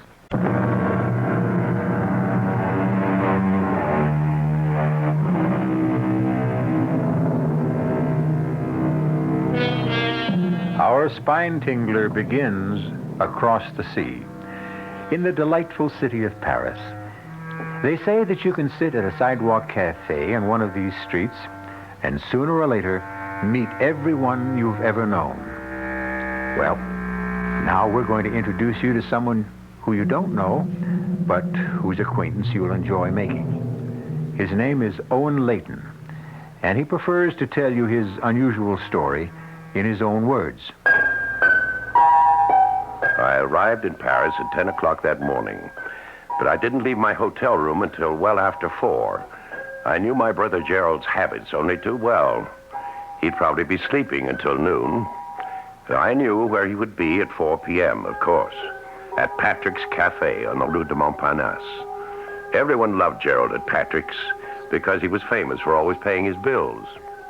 With my money, of course. Bonjour, monsieur. Bonjour. I chose a table well to the side, but my appearance still attracted considerable attention. And why not?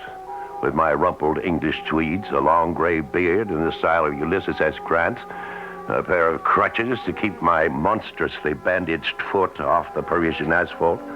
Well, I must have been quite a sight. Garçon, un Pernod, s'il vous plaît. Très bien, monsieur. Well, what do you know, Owen, for the love of Pete? Hello, Gerald. I'm glad you were able to recognize me under all this hair and bandages. Well, how are you? What's the matter with your foot? Oh, never mind about that. Give me a look at you. I haven't seen my kid brother in over a year. You know something? You look more French than ever. Yeah, come on now. Let's hear about that foot, Owen. And the beard. When did you grow all that shrubbery, huh? Well, I got the idea from you. The last time I was in Paris. This thing? Yeah. This is nothing compared to you. Now, listen, the last time I saw a beard like that, it was on a $50 bill. Yes. I guess it got a little out of hand. I'm thinking of trimming it, as a matter of fact.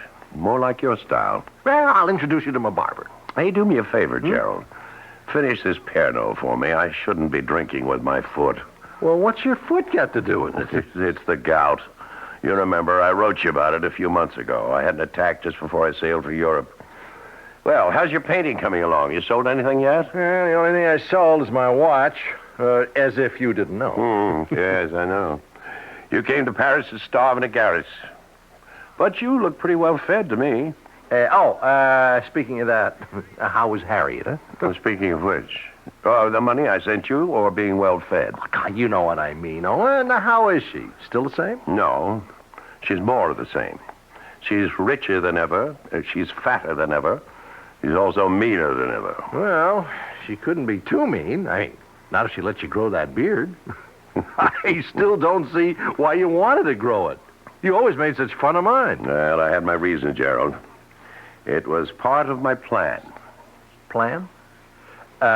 What plan? Why, to kill my mean, fat wife, of course. So, this is your garret, is it? Pretty luxurious for a starving artist, isn't it? It's not bad. Yeah, and all those canvases. Some even have paint on them. Well, don't tell me you're really working. Owen, I know you're no saint, but I don't think you're wicked enough to do what you said. Strangle Harriet? No, Gerald, I'm wicked enough, just not foolish enough. My wife's money will be precious little good to me in prison. Now, don't tell me you've got some kind of a foolproof scheme, Owen, because there is no such thing. Sit down. Now, no matter how clever you are, there's always someone cleverer. In the detective novels, perhaps. Now, sit down before I kick you with my gouty foot. I've got 5 pounds of bandage there. It makes quite a weapon. I don't understand what you meant about gout. It's the very cornerstone of my plan. I have established a medical history of the disease if questions arise later. Question? Yes, about the bandages. Owen, I have never seen you like this. You're really talking wildly. Now, those crutches, the beard, all this crazy talk about killing people, what? It's not crazy at all. It's a beautiful, rational scheme. And one that you will be eager to see succeed. Owen, what's happened between you and Harriet, huh? Well, nothing sudden. It's been a gradual change. Perhaps the inevitable result of advancing years. You know, I was considerably younger than Harriet when we married.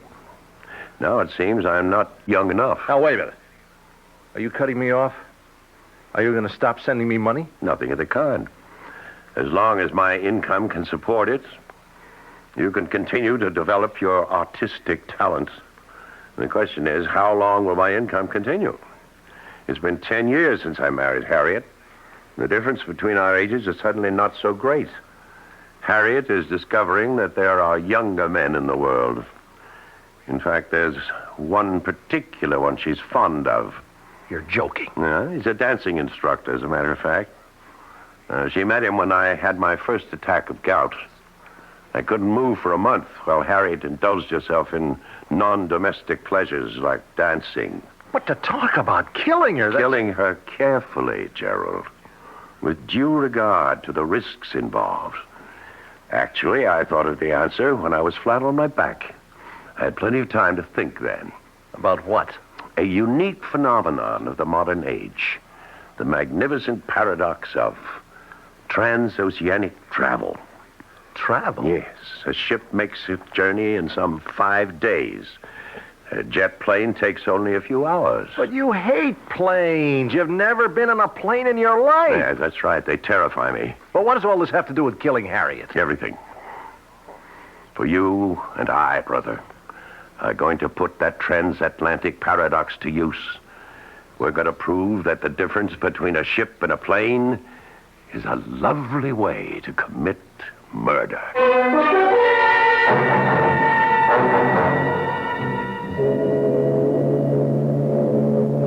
It was almost 2 weeks later that Gerald and I stood on the dock at Le Havre and looked at the trim lines of the SS Empress.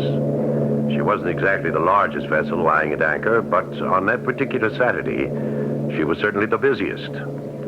That was fine with me. The more excitement on the pier, the less noticeable Gerald and I were as we made our way toward A deck.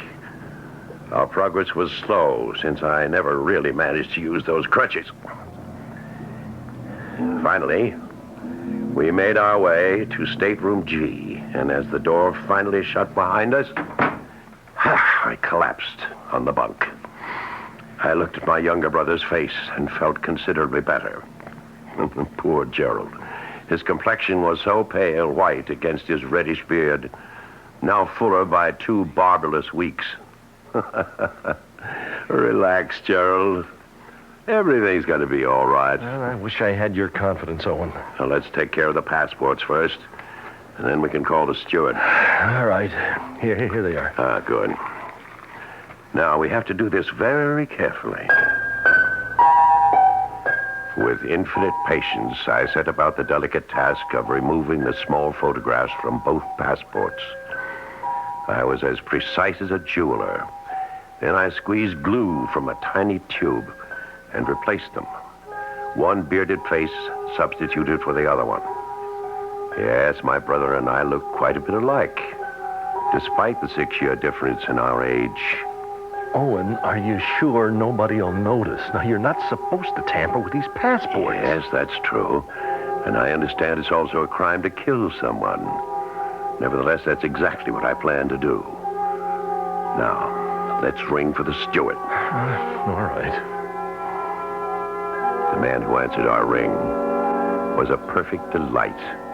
An aging cockney with a thin crest of white hair, the mouth of a pixie, and the squinty eyes of a myopic. The latter, of course, was going to be a blessing.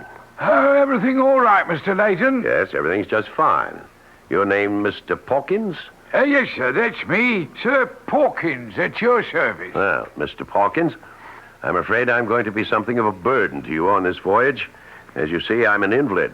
Oh, yes, sir, your poor foot, sir. Exactly, my poor foot. As a result, I'm going to be forced to take all my meals in here. So you'll have to arrange matters with the dining steward. I trust that can be arranged. Oh, yes, sir, don't you worry none about that, sir. Ah, good. Nor will I be spending any time on deck. The least bit of roll is extremely painful for me. So I'll remain in my stateroom until we reach port. Oh, what a pity, sir. No, it's all right. It's all right. I've got a great deal of business to take care of between here and New York. I'll have enough paperwork to keep me busy. So if you'll just bring me my meals and keep me from being disturbed, you'll be doing your job handsomely. All right? Understood? Oh, yes, understood, Mr. Layton. See you later then, Mr. Pawkins. Oh, yes, sir. Oh, we were lucky. He seems like a cooperative old geezer. Yes, but be careful. Always keep your door locked, so he can never enter without knocking. And every time he brings you that tray, make sure that you're either dozing or buried in papers. You understand? Understood. Yeah. Well, when I think about what you're going to do in New York while I'm on board the ship, What I'm going to do in New York is going to be a pleasure. But you're so cold-blooded about it, Owen. You are going to kill a human being. No, I never said that. I said I was going to kill Harriet.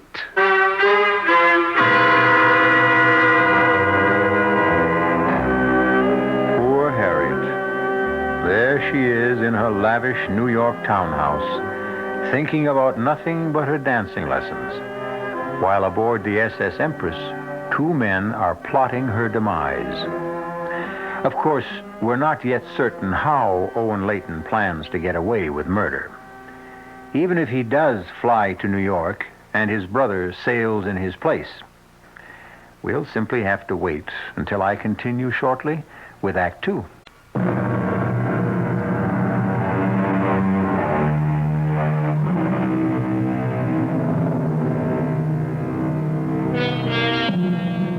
Now let's return to Stateroom G on A deck of the SS Empress.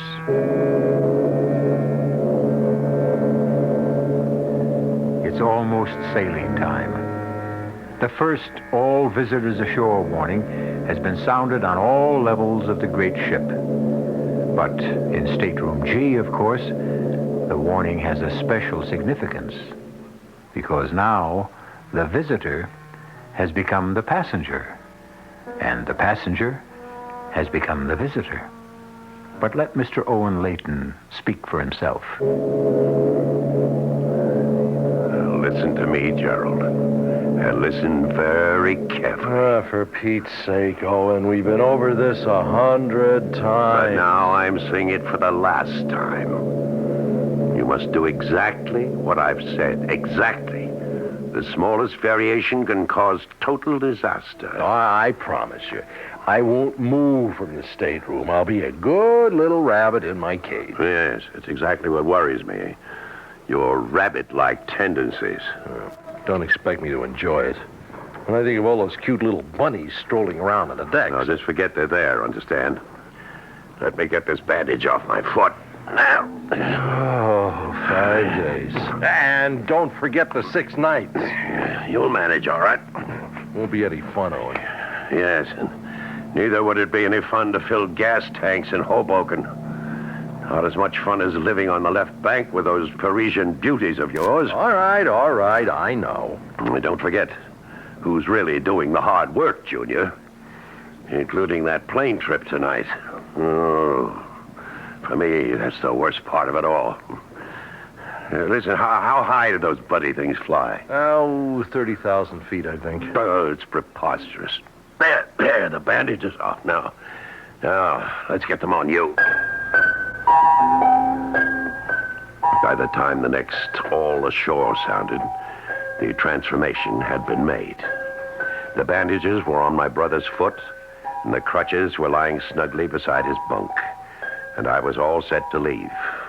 With Gerald's gray tweed coat belted around me, with Gerald's hat on my head, I strolled to the visitor's gangplank and left the SS Empress to its business.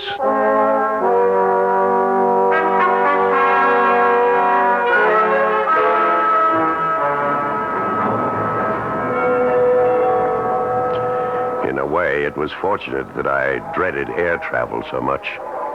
The thought of being carried aloft some 30,000 feet inside the monstrous machine parked at the Gate 7 on Orly Field was completely engrossing. For this reason, I overcame any nervousness I might have had upon confronting the immigration authority. The official merely glanced at the photograph in my passport book, snapped it shut briskly, and handed it back. Mr. Gerald Robin Layton was on his way back home. I don't recall much about the flight. I remember about 10 minutes of sheer terror when we took off on what seemed like a ridiculously short runway. I know there were several more hours of alternating fright, numbness, and drowsiness, helped by liberal amounts of alcohol. And then there was that agonizing half hour following the captain's announcement of our approach into Kennedy International Airport. And wonder of wonders, I was safe. The only one in danger was my wife. It was midnight in New York when I climbed into a taxi and gave the driver on destination Grand Central Station. In the terminal, I deposited my single piece of luggage in a public locker and took still another taxi to the street where Harriet and I had spent the last 4 years of our marriage. The brownstone was an imposing building from the exterior, but Harriet's money had made it possible to scoop out the interior and transform it into a duplex of cunningly modern design. I had spent several happy hours in this house, about 7 or 8, I think. It was 1:20 in the morning by the time I arrived, and the traffic had gone from the quiet streets of Sutton Place. The street was empty. The shades of the buildings opposite had all been drawn against the night. I felt certain that no one saw me quietly insert the key into the lock of the front door. I went quietly upstairs to the bedroom. It was empty. But that was no surprise. It was Saturday night. Presumably, I was in Paris. Therefore, Harriet was on the town, probably in the company of her dance instructor friend. In a way, I was glad that she was running true to form. It helped me feel justified in taking the drastic course that I was about to take. About 20 minutes later, I heard the front door opening again. Oh, my feet. My feet. You danced my little tootsies off tonight. You Fred Astaire, you... Well, that's what you're paying me for, Mrs. Layton. Oh, that's what you think, lover. Well, speaking of Oh, love... no, stop it now, Douglas. No, stop it, you brute. You mean I don't even get a kiss goodnight? Oh, tomorrow night, maybe. Right now, I want to go to sleep. I thought you looked a bit preoccupied tonight. Is anything wrong? No. Unless you count a cable from my husband. Well, he's still in Paris, isn't he? He sailed on the Empress. He'll be here in another 5 days. Well, that's too bad. Isn't it? You can stay tomorrow, all right? I'll count the hours. Good night, my princess. Good night. And then Harriet started up the stairs.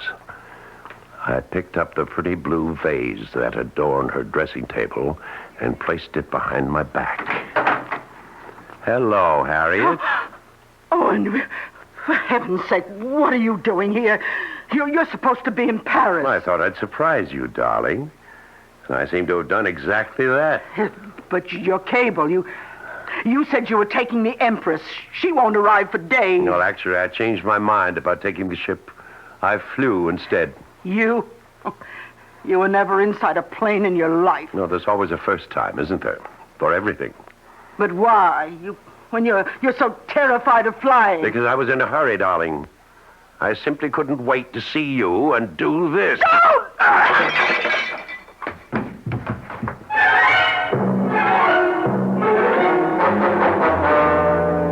It was a shame about the vase. It cost a small fortune. The really distasteful part came now. As you may have gathered, I'm a man of fastidious taste. But when you have 5 days to lose, you can't afford the niceties. I knew it would be easier to lose myself in a region of the city where the lower depths are at their lowest. And so I discarded my British suit, my Italian loafers, and my continental manners. In an old pair of slacks and heavy wool shirt, I made my way to the Bowery. My first act was to join a shambling, silent line of vagrants outside the clothing relief agency. And I emerged with a costume superior to anything I could have invented. A moth-eaten sweater, a double-breasted jacket with a shredded lining, and 1,000 unironable creases. And then I bought a bottle of Sauterne for 98 cents and rented a bed in a hotel called Miller's for 75 cents a night. And then, the next day, in a steam-filled diner where the coffee tasted like antiseptic, I picked up a mud-stained newspaper from the dirty tile floor. There on the second page was an item which gave me an appetite even in that place. It said, "Woman found murdered in East Side brownstone." Ah, but the smaller headline beneath it was even more delicious. It read, "Dancing teacher held as suspect." It wasn't something I planned or expected, but, well, why not? Why not? Say, I think I'll have some more of that coffee.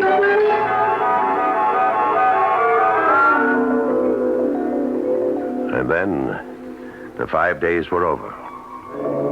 It wasn't very far from the Miller Hotel to the docks. The first glimpse I had of the Empress' beautiful bow on the horizon thrilled me in a way I had never known before.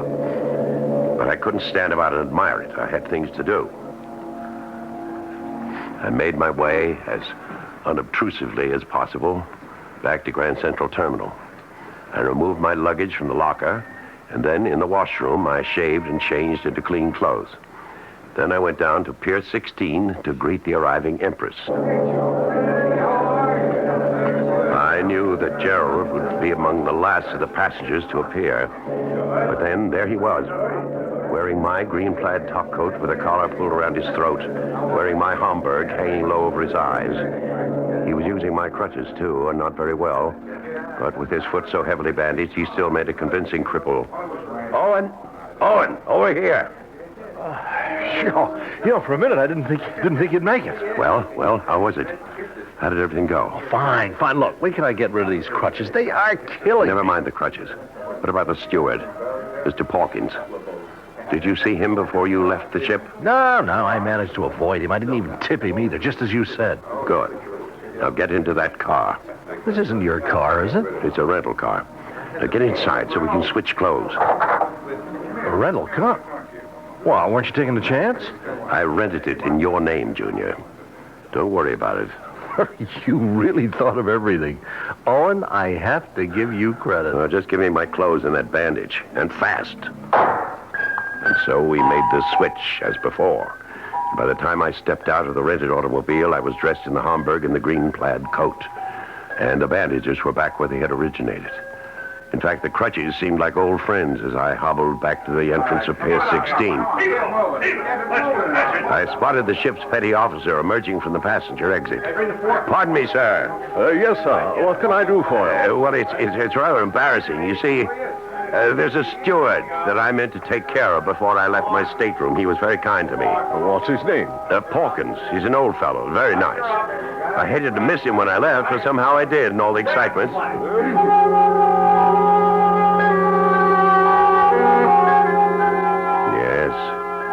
Old Mr. Pawkins was more than pleased when I handed him the two $50 bills.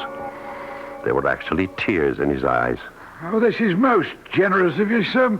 Most generous. Well, you took very good care of me, Pawkins.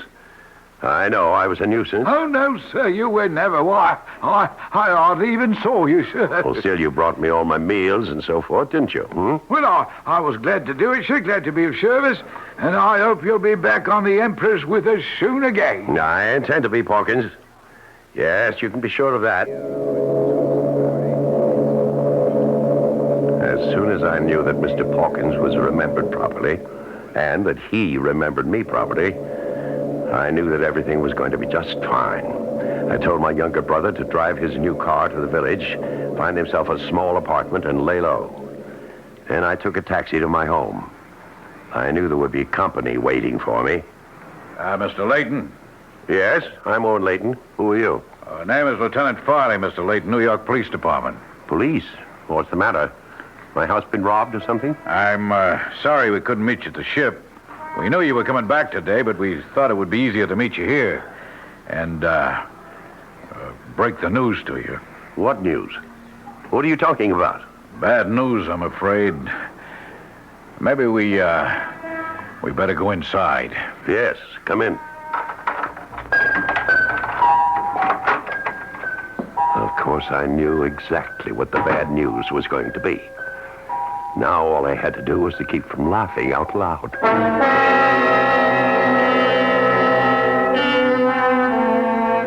We seem to have been witness to the perfect murder. Owen Layton can't be blamed for the murder of his wife, and for the most natural reason in the world. Owen Layton wasn't in New York when his wife was murdered. Owen was on the high seas.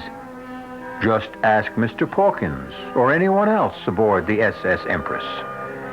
But before we congratulate Mr. Layton on his cleverness, why don't we wait until I return with Act 3?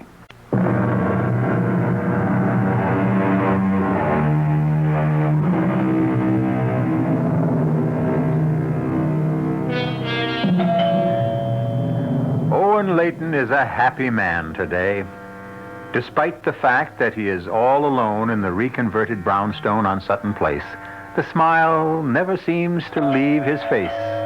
Even as he hobbles towards the front door to answer the insistent chimes, his bandaged foot and crutches don't seem to bother him in the least. In fact, one has the impression that despite the tragic loss of his wife, Mr. Layton will never let anything bother him for the rest of his life. Evening, Mr. Layton. Oh, hello, Lieutenant. I didn't know you were coming by tonight. Oh, it's all right, I hope. Yes, of course. Come in. Oh, thank you. You were a bit too broken up the other day when we had a talk about that terrible thing that happened to your wife. Well, I'm sure you don't blame me, Lieutenant. It was a great shock. Here, let me take your raincoat. Raining outside, is it? Yeah, a little. Frankly, it was my decision not to send a radiogram to the ship. About your wife's death, I mean. It didn't seem right to break the news to you that way. Well, that was very considerate of you, Lieutenant. We knew you were aboard the Empress because of your cable. Yes. But you were right not to tell me when I was aboard. It would have been very helpless feeling, knowing that there was nothing I could do about it. Yeah, that's what I thought, too. At any rate, I suppose you've had some time to, think about what may have happened. No, Lieutenant. The truth is, I still don't understand. That man who killed her, what was his name again? Douglas Denton. Oh, yes. It's not his real name. He called himself that at the dancing school, but he was born Bernard Eubank. I take it you didn't know Mr. Denton. No, I never met the man before in my life. And why would he want to kill my poor Harriet? Well, actually, he's still denying that he did. Well, how can he? From what I read in the newspaper, well, you seem to have caught him red-handed. Well, no, not quite that good. We knew that he'd been, he and your wife had been seeing each other during your visit abroad, and that they'd seen each other that Saturday night she was killed. In fact, he was seen in the vicinity of your house by several witnesses, not more than 10 minutes from the time when we estimate that she was bludgeoned to death. I'm sorry, that's a little too graphic, I know. It's all right, Lieutenant. I want to know the details. I really do. Well, the one detail we don't know is why he would have done such a thing. I mean, frankly, we have Mr. Denton pegged as a rather small-time, gigolo. I'm sorry to tell you that, too. Oh, it's all right. I'm sure Harriet wasn't to blame. I'm sure that man just did whatever gigolos did and made a fool of her. Well, did your wife do that sort of thing often? I don't know. I suppose she's made a few mistakes. Which of us hasn't? Well, now, if you could be more specific... No, Lieutenant. I'm sorry. I want Harriet's killer punished, Lieutenant Farley, but not at the expense of scandalizing my wife. Well, I'm afraid that scandal won't be easy to avoid. We know she was having an affair with Mr. Denton. He's admitted that himself. But that don't give him any reason to break a vase over her head. Yes. Unless she had decided to end the affair, of course. Well, it's one possible theory, of course. Didn't you say you found my cable to her about coming home on the Empress? Yeah, that's right. Well, Harriet didn't know I expected to return from Europe so soon. And perhaps when she informed her friend, Mr. Denton, he got angry. Yeah, that's possible, too. He might have just acted impulsively. Yes, Lieutenant. I'm sure it happened just that way. They quarreled. In your bedroom? Very well, in our bedroom, yes. They quarreled. And he picked up the vase and he struck her. But somehow, I can't believe it was cold-blooded or premeditated. No matter what the man is, Lieutenant, I hope the law isn't too harsh with him.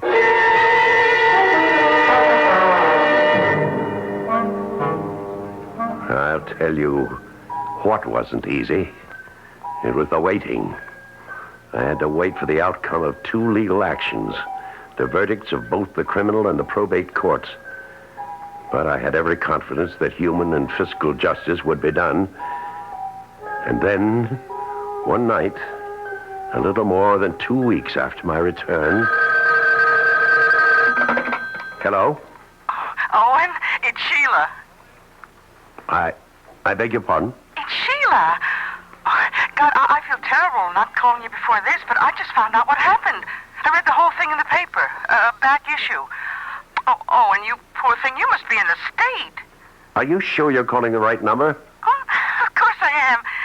At least that's the number in the telephone book. 815-5555. Well, you certainly have the right number, miss, but I believe you have the wrong party. Oh, come on. Stop it. You're the only Owen Layton in the directory. Well, that doesn't mean very much. Hey, what is this? What are you trying to do? Well, I'm simply trying to find out who you are and why you think you know me. Hey, wait a minute. Is there someone there with you?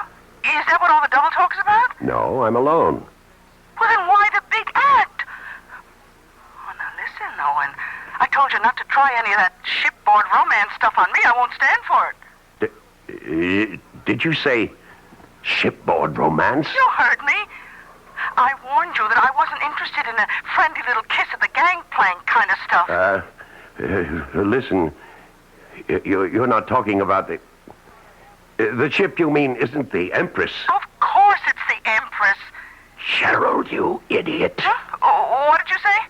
I said, forgive me, I'm just so mixed up about things right now. Well, you can't be so upset that you'd forget about me. Besides, from the way you talked about your wife, she didn't mean a thing to you. Look, Sheila, I can't talk anymore right now. You're not brushing me off that easily. Owen, I warn you. No, I'm not trying to brush you off. It's just that I'm having visitors, Sheila. Important people, business. All right. Tomorrow, then. Early tomorrow. I'm not sure I can make it tomorrow either. I may have to go out of town. There are things to settle regarding my wife's estate. Well, there are things to settle, all right. Between us, lover. Oh, God. Dear God, he's ruined everything. Everything.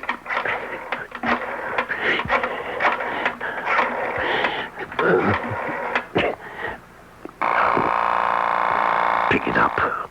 Pick up the phone, you miserable... Hello? Gerald, it's your brother. Oh, hi, Owen. How are you? Never better. Never better. What's the matter? You don't sound well. Well, why shouldn't I be well? I just had a lovely chat with a no doubt charming young lady. What?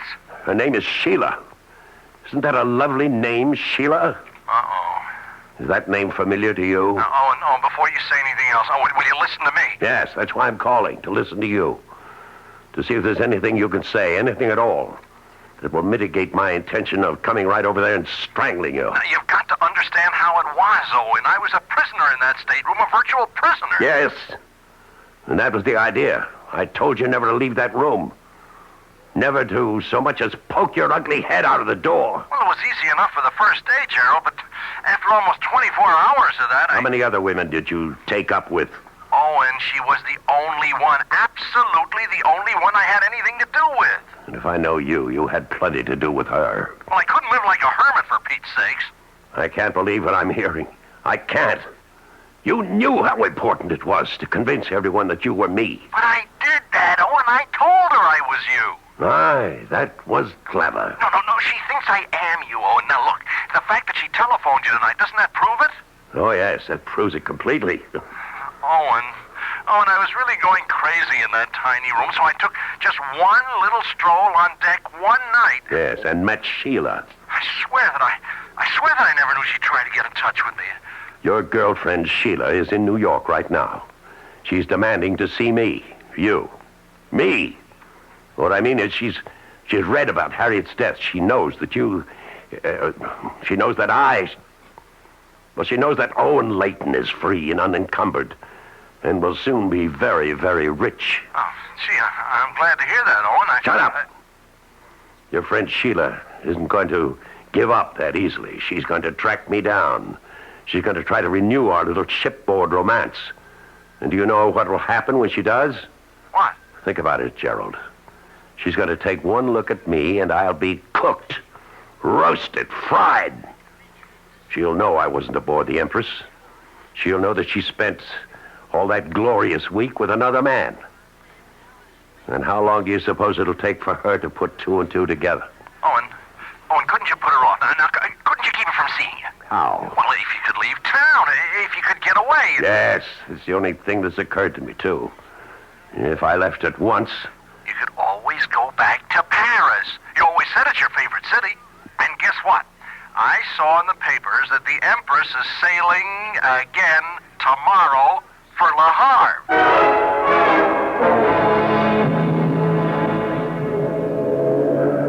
For the first time in my life, I wasn't looking forward to a sea voyage. But I knew that my idiotic younger brother had left me no other choice. The minute I was off the phone with him, I was on again, this time to my very obliging travel agent, who told me that passage aboard the Empress was indeed possible. But for the first time in my shipboard travels, I couldn't get a stateroom. Couldn't even do better than B deck. But it was an indignity I was forced to accept.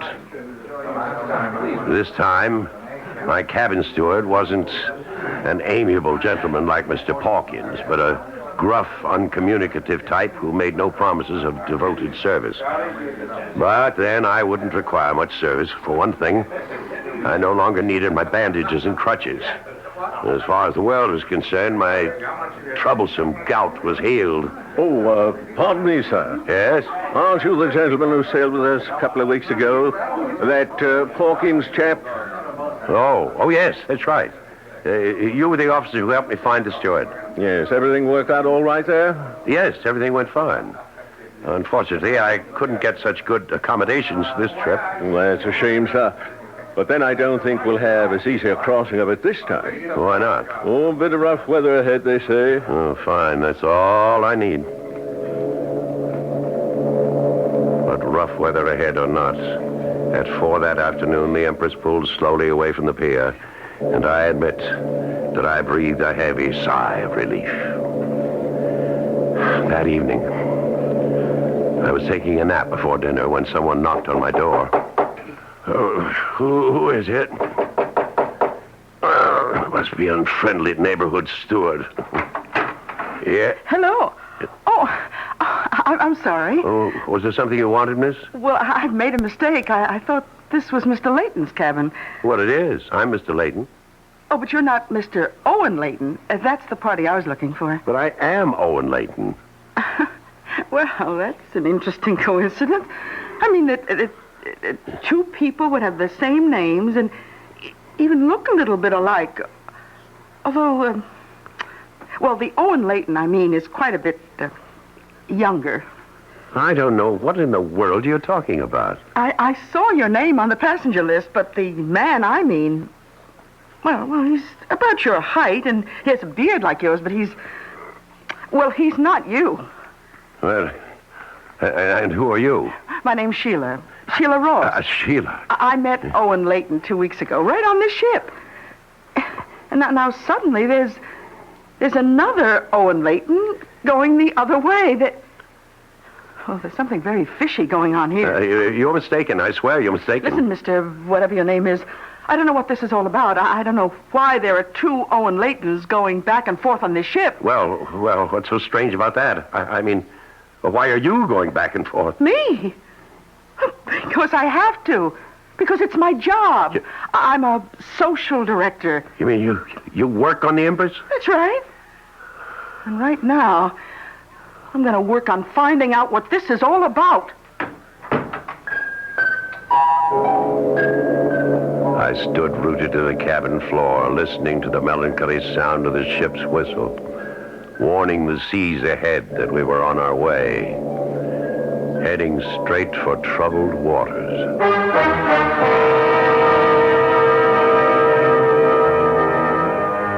As you have heard, Owen Layton's perfect murder had the customary imperfection. But at least he'll be able to enjoy one last ocean voyage before the authorities send him up the river. Isn't it nice to see justice triumph? Oh, beg your pardon, to hear justice triumph. You'll hear more out of me when I return shortly.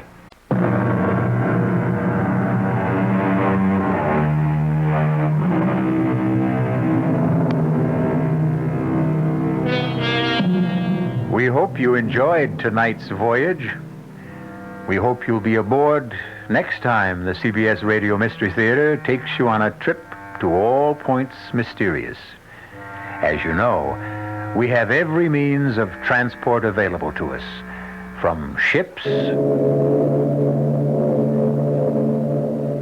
to trains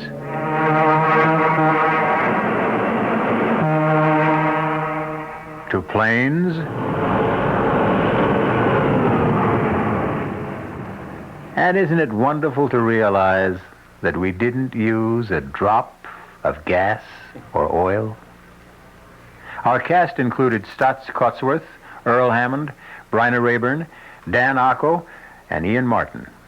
The entire production was under the direction of Hyman Brown. Radio Mystery Theater was sponsored in part by Sign-Off, the Sinus Medicines, Anheuser-Busch Incorporated, Brewers of Budweiser, and the Kellogg Company, makers of Kellogg's Special K cereal. This is E.G. Marshall inviting you to return to our Mystery Theater for another adventure in the macabre. Until next time, pleasant dreams.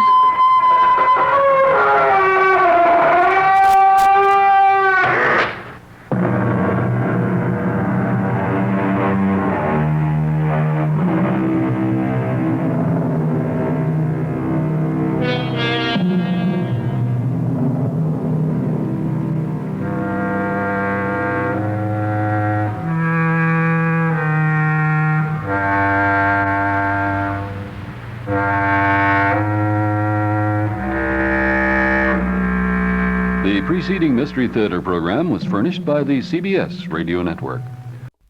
The CBS Radio Mystery Theater presents...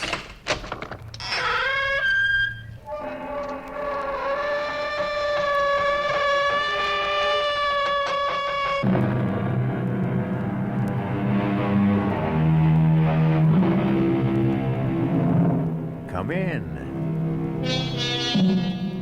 Welcome. I'm E.G. Marshall.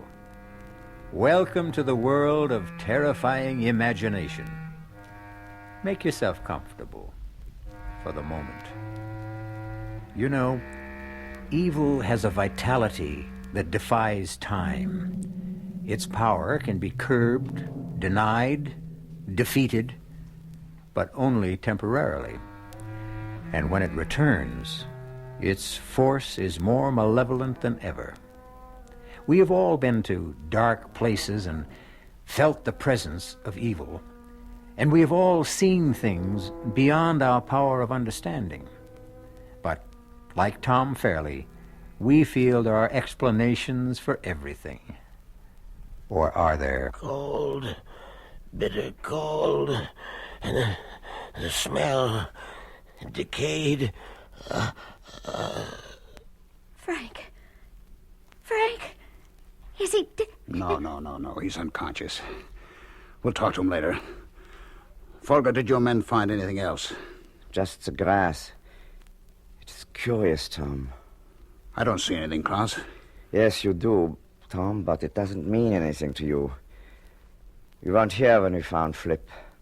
The area is flattened, and there's the same strange discoloration. What's all this got to do with Frank here? I don't know. But I promise you, I'll find out.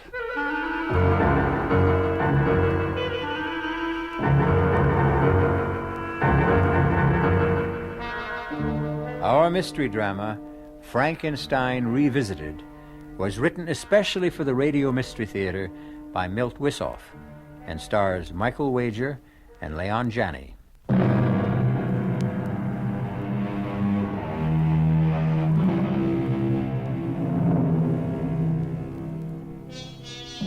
We move now from the friendly people who make these broadcasts possible to the monsters who will make it impossible for you to sleep.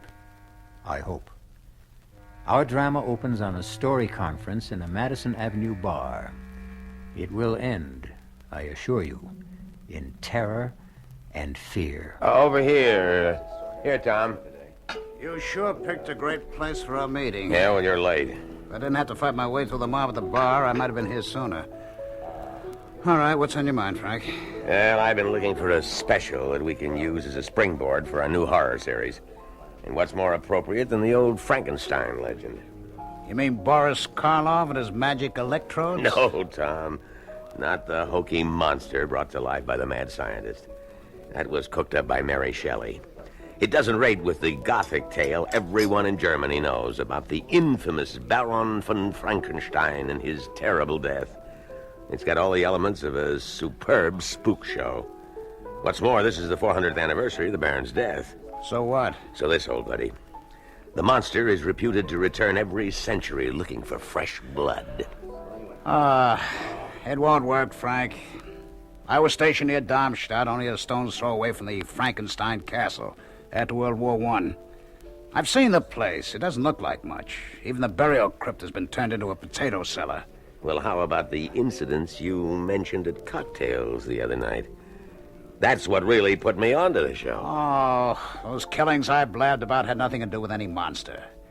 The police were satisfied the murders were committed by a fanatical group of neo-Nazis who call themselves the werewolves. Who's going to be interested in a defunct castle on an anniversary nobody celebrates? Well, they will this year. We're going to billboard the 400th anniversary with a gala festival. Well, who's going to show? The peasants used to have a fit when I even mentioned the Baron's name.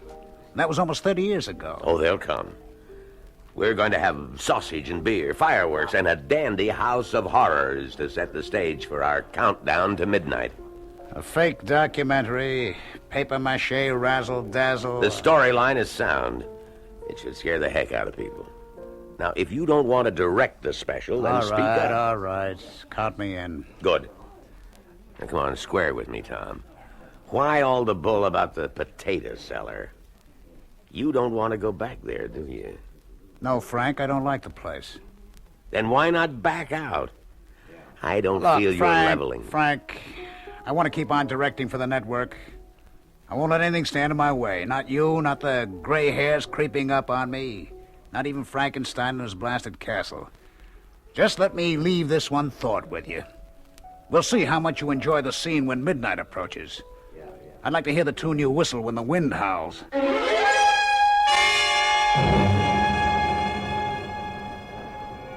Mr. Larkin. Mr. Larkin here. Oh, so good to see you again. And you too, Mr. Fairley. How are you? Klaus, I'd like you to meet our little company.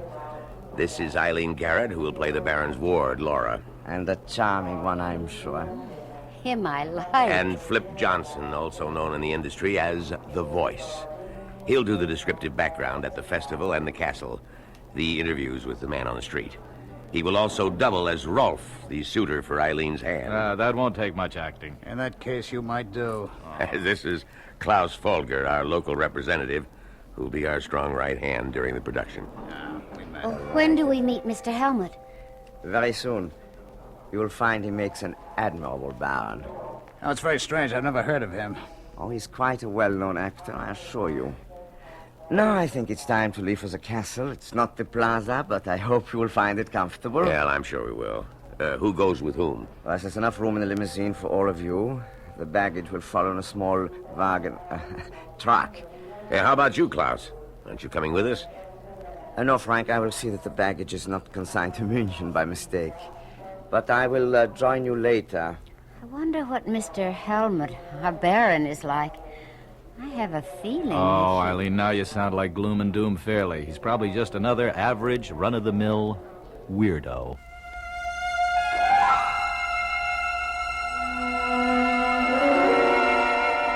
You've done a great job, Klaus. Even the crew's happy in the trailers. I like my room fine. A bit drafty when the drapes are open, but the comforters will keep me warm, I'm sure. How about this lunch? Yeah. I haven't had wild boar since the last time I was here. Oh, is that what it was? It tasted like a suckling pig. The secret is in the marinade, Flip. I see. Klaus, why don't you get the ball rolling? The details on the Frankenstein legend. Oh, it's not a complicated story. The hated aristocrat who exercised all the prerogatives of his position in this village almost 400 years ago. Unmerciful beatings, torture, and death for what he considered affronts to his person. This was his home. Be it ever so humble. The Baron lived here with his ward Laura, but he was a thoroughly evil man and hardly behaved toward her like an uncle should. Tomorrow is the anniversary of the Baron's death. 400 years ago, the Baron had a spectacular scene in the castle with Laura and her suitor Rolf. He mounted his horse and rode off into the woods. Someone or something ripped him from his horse and tore him to pieces. And the legend says that every century the monster that killed the Baron returns. That's about it. We'll be doing this direct from the scene tomorrow night. We'll have a short run through this evening. Look for places to spot mics and pick out locations. Flip will stroll through the woods and give us a little ad-lib color. Will there be a crowd there? Not in the woods, Flip, baby. Just you and the Baron and the other monster. Oh, how come? Because no one in this area will venture into the woods after dark. And tomorrow night, the anniversary eve, they may not even stir out of their homes. Is that right, Klaus? Possibly. People here are very superstitious. Oh, are they? Why don't you explain what happened 100 years ago on the last anniversary? I was not yet born. Yeah, but you know what happened. A man was found dead. Dead, Klaus? He was butchered, wasn't he? Torn to shreds? And his head was found at the foot of the hill.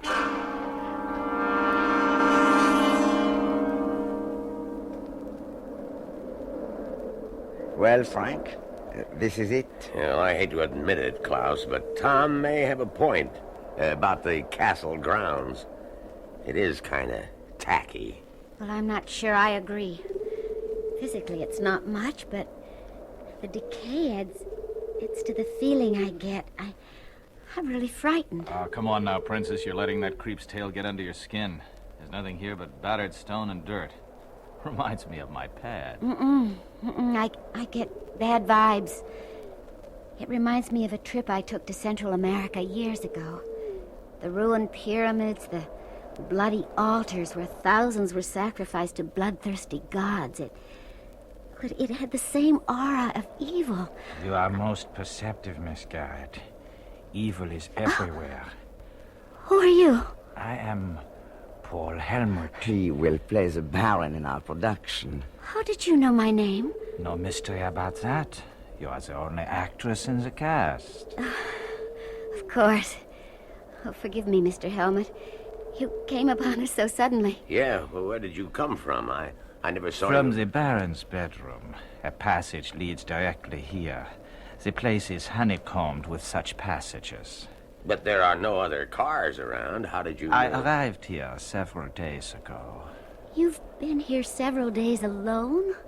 Oh, I don't think I'd enjoy that. I like to get into character, Miss Garrett. Well, now that we're all together, I'd like Flip to walk through the woods and give us his impressions. Oh, swell, off the top of my head. Exactly. Anything you see and feel, don't force it. I want this played low-key, sound natural. It'll help build the finish. He's all hooked up, Frank. He can start at any time. Well, listen, are you going to tape this? Yes, but only so that we have a record of it. Tomorrow is for keeps. Go, Tiger. Get the demons in the woods. Well, I'd play the scene better if Eileen kept me company. Oh, well, there's no moon, Flip. And I'd hardly call this a romantic setting. Ah, romance is where you find it, Mama. Is everything set, Klaus? Yes. My assistant is about 100 yards in. Flip should be just about there now. I don't want to interfere, Frank, but just what's going on? Little surprise for our boy. It should make Flip less Flip. Yeah, we have our men play slightly off the path. He will make small noises, sounds, create an atmosphere. Does Flip know? Of course not. That would defeat our purpose. Flip reacts beautifully. It will all be a surprise to him. Frank, that's a dirty trick. Suppose something happens. Oh, now what can possibly happen? It's just a small forest, trees and grass. Well, I don't like it. Flip? Flip? It's no use, Miss Garrett. He cannot hear you. Klaus, give your man a cue and bring Flip in. Yeah. Well, I'm about a quarter of a mile into Baron Frankenstein's woods, and it's pretty much Dullsville so far. I was just thinking how strange it is. Haven't seen any animals around. Wait a minute. I think I just heard something. Probably a rabbit. I hope. Hey, there it goes again. Weird. Everything's so deathly still, and then suddenly just the faintest whisper of a sound, like something dragging. Hey, who's there? If you think you're frightening me, okay, I'll go in after you. The eyes. I can see them glowing. My God, it can't be. Oh, no, it's...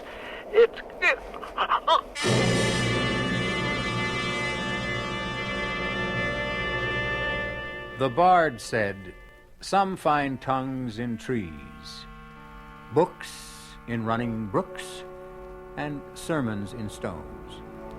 Obviously, Flip saw and heard a great deal more in Frankenstein's woods. Or did he?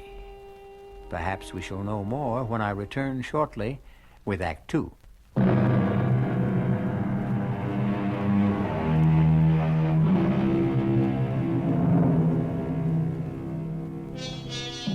Are there more things in heaven and earth than are dreamt of in our philosophy? Is there something in Frankenstein's woods that defies rational explanation? Or was Flip Johnson the victim of his own imagination? Perhaps if we push on with our little tale, we shall have the answer. Flip, are you all right? Well, wait a minute. Yeah, I think so. Well, I don't know. I was just strolling along, and wham, the lights went out. What did you see? Nothing. But we heard you, Flip. The eyes, you said. The eyes. Now, wait a minute. What are you talking about? I saw nothing, I said. We have it on tape. You complained about the cold. And the strange lights, the eyes that burn bright. You said it was impossible. Well, all I remember is waking up, and there you were. I mean, standing right over me. What did your men find, Klaus? Let me show you, Frank. Now, here we are. The point where Flip started to run. Now, you can see the prints. Now we follow along for a few yards. And here we have... Burned circle. In the middle, discolored. As if the grass had been frozen. Frank, is this something that you... We had nothing to do with that, did we, Klaus? He's right. I admit we arranged a few effects, but nothing more. No, we would have had to have special refrigerating equipment, well below zero, to make such marks.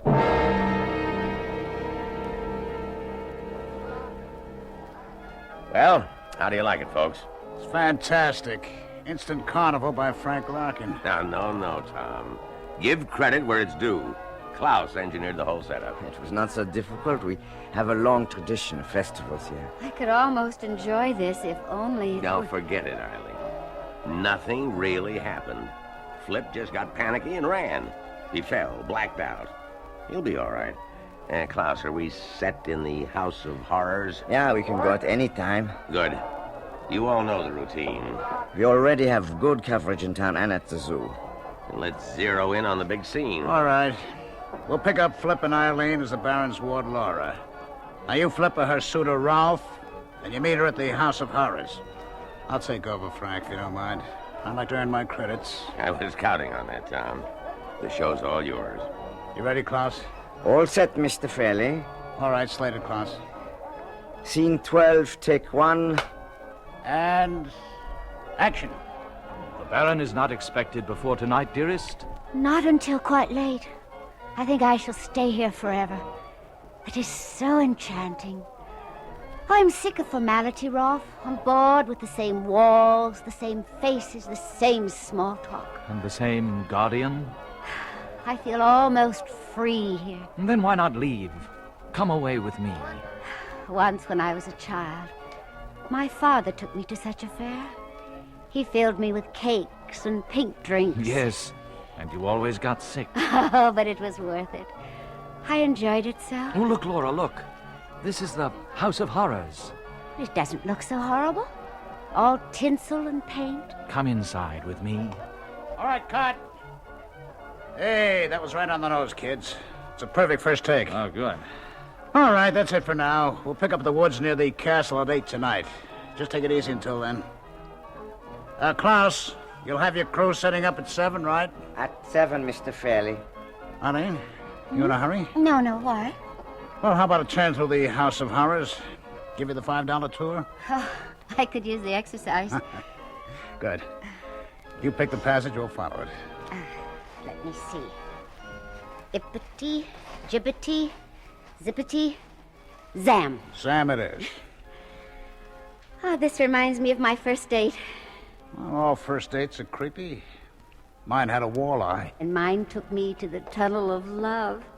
Our first kiss was an orthodontist's nightmare. Braces rubbing against braces. We sent out sparks that lit the tunnel. It's too bad we're past the braces stage. You know, Tom, that's the first time I've heard you laugh since we started this trip. There's nothing much to laugh at. Was it that bad? Yeah. I get the feeling I'm reliving the whole thing. I don't know why. Well, I'm a pretty good listener, Tom. You want to talk about it? Well, why not? It was 45 and the war was just over. We'd been through some rough times and we were sent here for R&R. R&R? Rest and recreation. Oh. Seemed like heaven at first. So peaceful. No noise, no bloodshed. But it turned sour. Some of my buddies got blown away. Did they ever discover who did it? No, not a clue. The Army command blamed the neo-Nazis, the werewolves. But the townspeople were convinced it had something to do with the Mad Baron. It's a bad scene. And you? I believe what I see. But it did shake me. I'm glad Flip is all right. So am I. But not for the same reason? Oh, look, Tom. Flip and I are just friends. Casual friends. That's the best news I've had in days. What's that up ahead? Looks like a treadle. Well, what are we waiting for? Treadles are for treading. Step on it. Oh! You have disturbed my slumber. I will have revenge. That's one heck of an effect. The Baron in non-living rubber expanding before your very eyes. This would be sensational at Macy's Parade. Klaus didn't overlook a thing. It should go over big with the tourists and the people in the village. On the contrary, after the first person sees this, it will keep them away. Helmut, where did you come from? What are you doing here? Just visiting. Oh, you startled us. I know. I seem to have the same effect on the people in town. You look familiar to me. I've seen you before, but I can't remember where. Shadows and half-light make strange impressions. I wonder if you can give me a hand, Mr. Fairley. With what? Something I found in a recess back there. Okay, lead the way. What is it? I don't know. Signs of digging. I was about to see what it was when I heard your voices. Here. Hey, you're right, Helmut. Those are fresh marks. Don't come any closer, Eileen. What is it? A wild boar, I think. What's left of it? It's not a pretty sight. It's literally been ripped apart. Oh!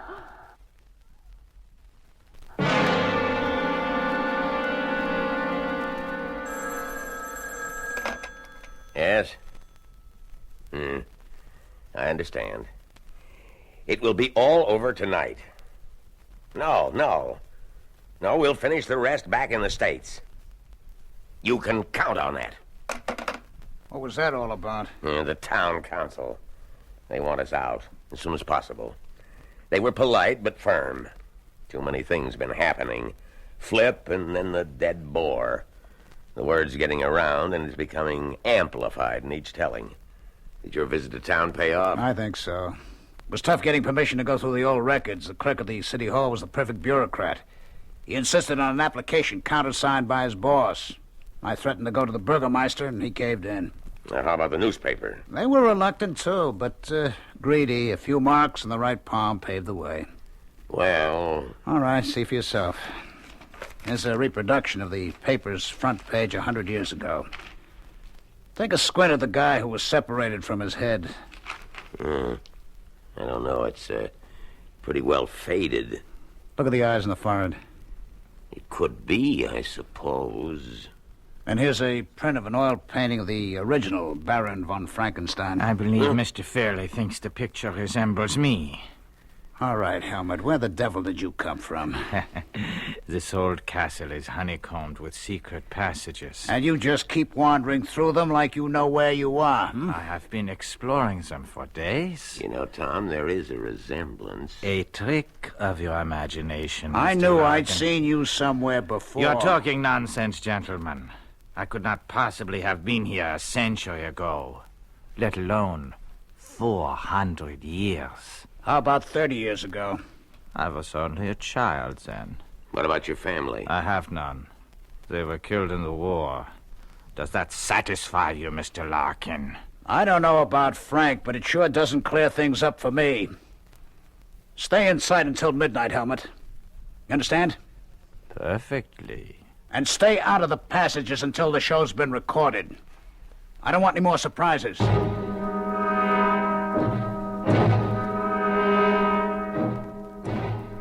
I don't know. This place is beginning to get me. I'll be glad to get it over with. Dinner is ready. We'll eat in here tonight. Just as long as it isn't boar. Hey, where's Eileen? She has a headache. Well, I'd better go up and see if I can do anything for her. It's not necessary. I've sent some food up to her. I have some bad news. 3 members of the crew quit. They were all as frightened as the townspeople. Bad news? That's all we need. Well, I have replaced them, but with such short notice, I'm afraid I've not been able to run up the most competent technicians. I don't imagine what's happened today helped much. Well, that's all right, Klaus. I know you've done your best, and we'll just keep our fingers crossed. Hey, pass the salad, will you, Tom? Nothing stops your appetite, does it, Flip? No, I'm just a growing boy, Tom. I need fuel for my engines. What? What's that? It's Arlene. It's just behind that wall. Impossible. There's nothing there. You keep trying the wall. There may be a passage there. I'm going to a roll. I'm with you. Look, the place is a mess. If anything's happened to Eileen... I know, Tom. Look, footsteps in blood. They lead up to the paneling. All right, let's knock a hole in it. It's no use. It's oak. It's several inches thick. Here. Press this carving. What? Where did you come from, Helmut? All right, we'll talk about that later. Hey, look, it's moving. And there she is. Eileen. Eileen. Oh, Eileen, honey. Here. Yeah, that's good. She's coming around. Are you all right, Eileen? I think so. What happened? Well, trying to pull myself together. It was dark and cool. Suddenly I felt something in the room. I sat upright, but I couldn't see anything. But I knew it was there. I stepped off the bed, felt something warm and sticky. I panicked and ran. Next thing I knew, I was being held. And then... nothing. You fainted. I suppose so. But just as I was going out, I heard my name. Who was it? I don't know. It was just a whisper. A nightmare, perhaps? A nightmare? With a German accent.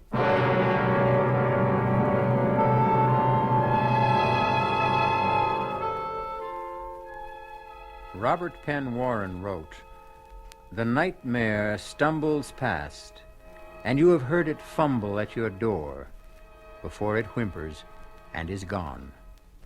It acts like the old hound that used to snuffle your door and moan. But who, your host inquires, has heard it speak with accent foreign?" We shall return shortly with more on the Castle of Bad Dreams in Act 3.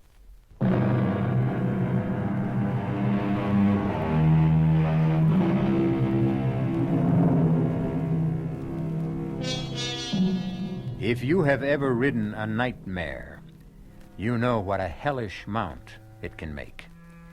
It carries you unwillingly beyond anguish and terror, through deadly whispers and pools of blood. But oh, the relief when it's over. Let's return now to Act 3 and the end of the ride. How's Eileen doing, Tom? Physically fine, but she's as tight as a drum. Now, look, why don't we get the police in, No Frank? way. We got 2 strikes against us in town now. Call the authorities in and we're through. We've gone too far. We certainly have. We're right up against the point of no return. But the production is almost Oh, finished. damn the production! What does it take to convince you? Corpses? You're being melodramatic, Tom. Nothing's really happened yet. So Flip saw something and a boar was slaughtered. Did you see the condition Eileen's room was in? And how did she get into the passageway? Surely you've heard of sleepwalking. And I suppose she dreamed up the mangled animal and the blood, huh? No, but so far no one's been hurt. Yeah, so far. And nothing is going to happen. Well, we've got everybody on the alert. There are guards all around the place. Klaus has brought some extra men in. We've taken every precaution. Every precaution except the most obvious one. Now, let's get out of here, Frank, before it's too late. Not until the show's wrapped up. Come in. What is it, Helmut? Volker says we're ready. Oh, you used the door this time, Helmut. What happened? The passageway blocked? Why the get-up? You won't be on camera, you know. Just a few replicas of the Baron's wardrobe to help me get into character. Authentic, I can assure you. You're taking this role quite seriously. I take all my roles that way.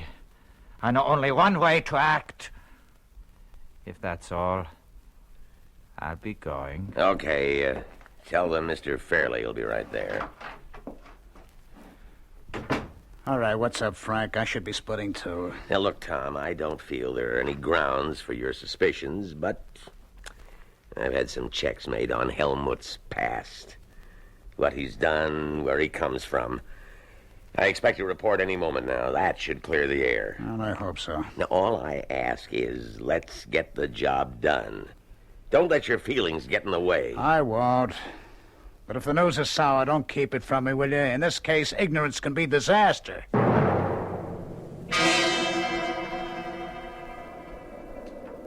Oh, boy, it's getting cold out here, Tom. What's taking them so long? They're almost set. How do you feel, Eileen? About like Flip. Cold and miserable. Oh, I could use a fireplace and a hot toddy. Now, that's just what you'll have as soon as we finish this scene. It's short, but not sweet. Now, you and Flip, as the Baron's ward and your suitor, are returning to the castle. You got it? You're frightened, and Flip is trying to comfort you. Ah, good. That's one scene I'll truly enjoy. Mr. Fairley, why didn't you answer me on the talk back? I didn't hear anything. The equipment must be out. We're set to go. Oh, good. Where's Frank Larkin? I thought he was with you. He left us some time ago. Did he say where he was going? I assumed he was coming here. He did say something strange. What was that? Something about being convinced at last. Does that mean anything to you? It sure does, Klaus. Send your men through the woods and the castle grounds.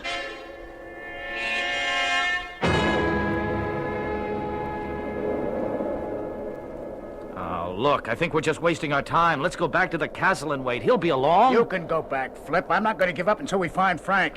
We still have the crypt to search and Klaus's crew to hear from. Mr. Fairley, it's Mr. Larkin.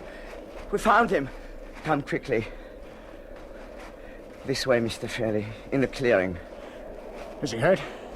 Yes, I think badly. There. Frank, are you all right? He cannot hear you, I'm afraid. Oh, but he's still breathing. Get an ambulance. Help is on the way.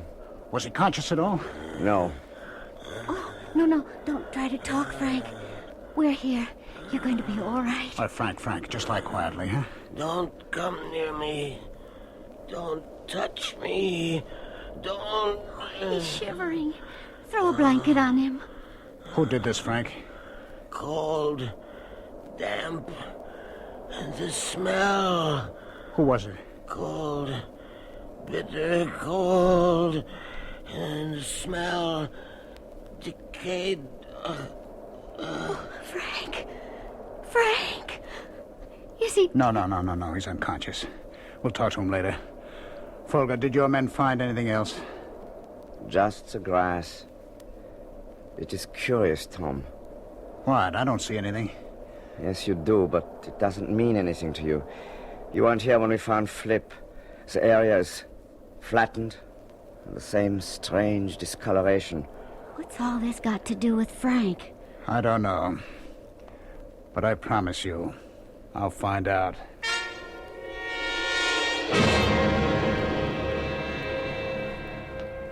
Hello. Listen, I'm calling about Mr. Frank Larkin. The patient in room 305. You understand me?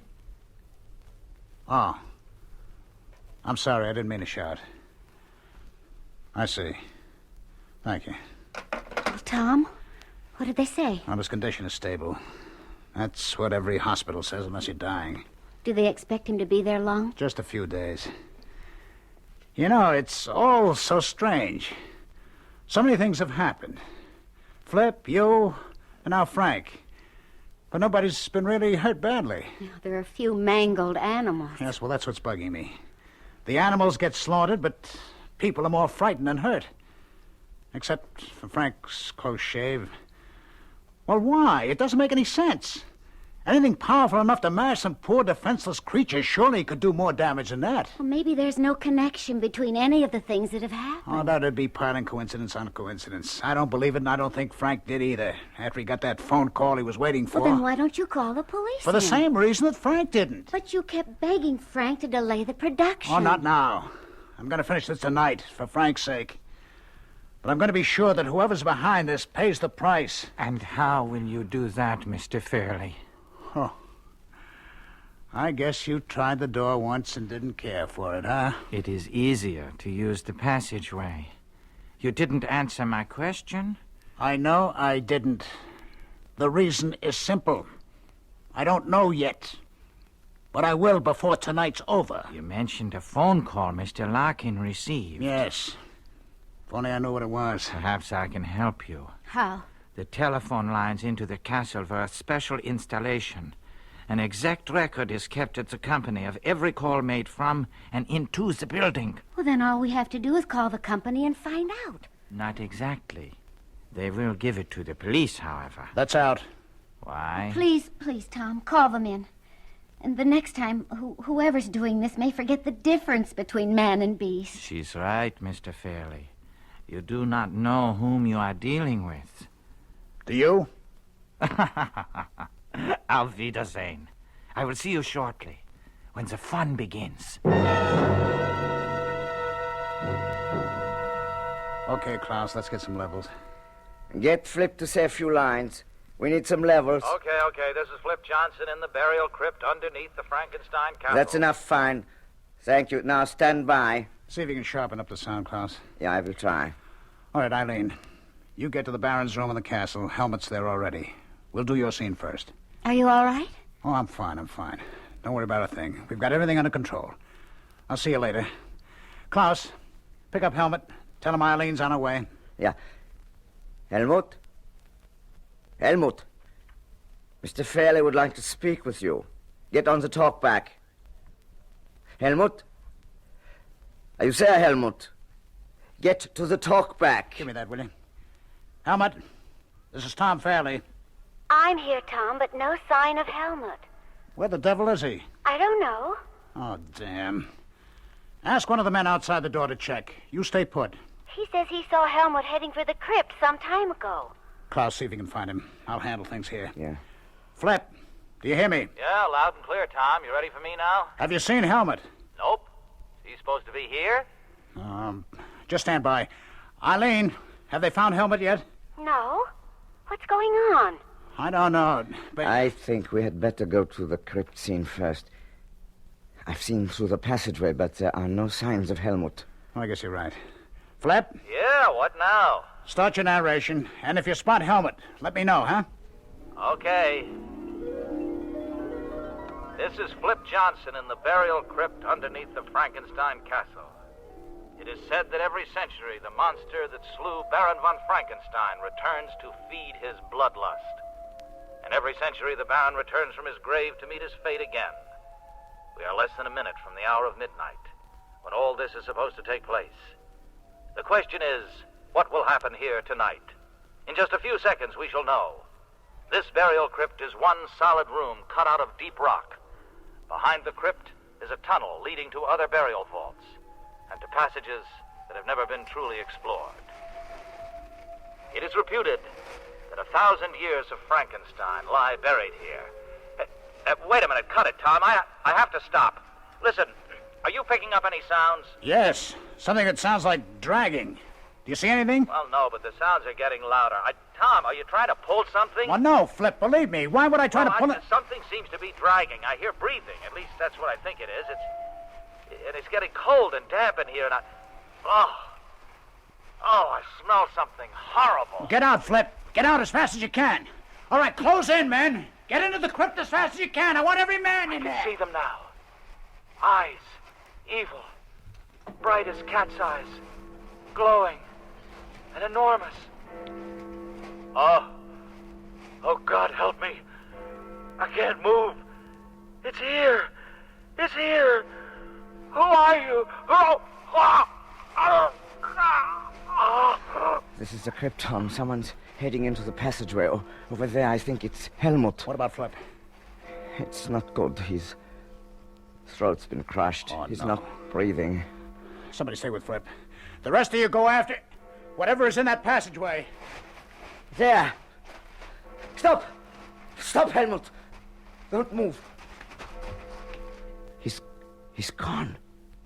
What do you mean he's gone? He's disappeared. Vanished. Into thin air.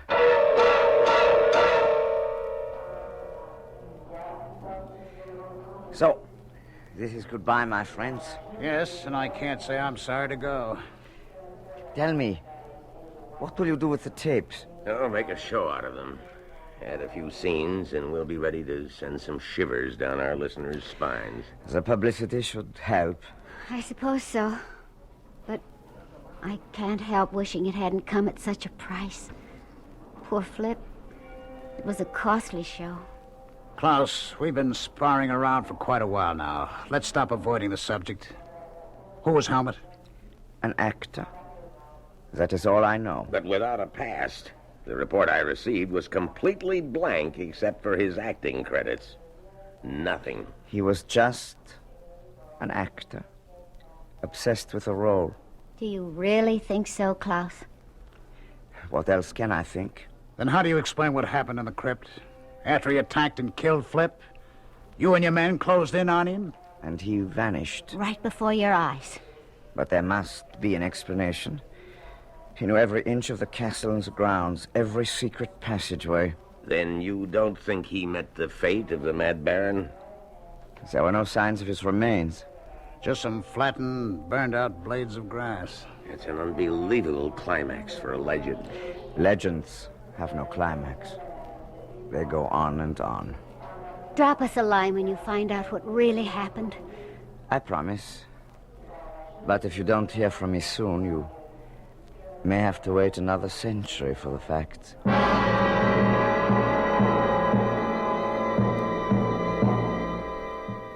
Since we don't have 100 years to spare, we'll just have to make up our own minds about Paul Helmut. Was he the infamous Baron von Frankenstein brought back to life? Or was he, and I don't mean to be redundant, merely a crazed actor?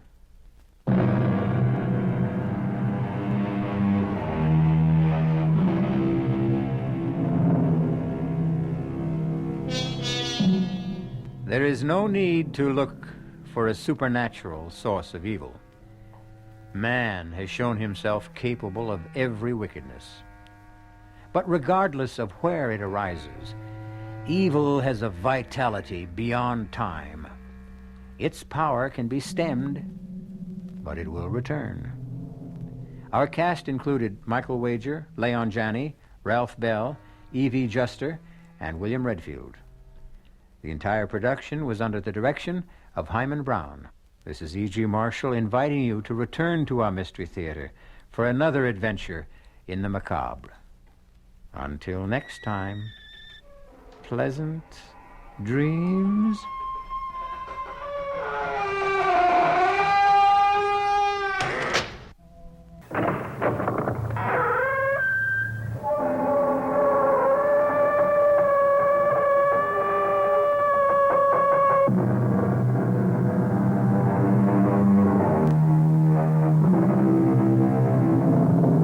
Come in. Welcome. I'm E.G. Marshall. Welcome to the terrifying world of your own imagination. I would like to offer a few observations on the vagaries of the animal called man. Take the popular saying, seeing is believing. What idiot first said that? And how many idiots have repeated it since? Do you believe in love? Tell me the color of it. Do you believe in truth, goodness, mercy? What shapes do they come in? No, my friends. Seeing is not believing. Only believing is believing. And we'll prove it to you in the story that follows. Our mystery drama, The Ghost at the Gate, was written especially for the Mystery Theater by Elspeth Eric and stars Beatrice Straight. It is sponsored in part by Anheuser-Busch Incorporated, brewers of Budweiser, and by the Kellogg Company, makers of Kellogg's Special K cereal. I'll be back shortly with Act One.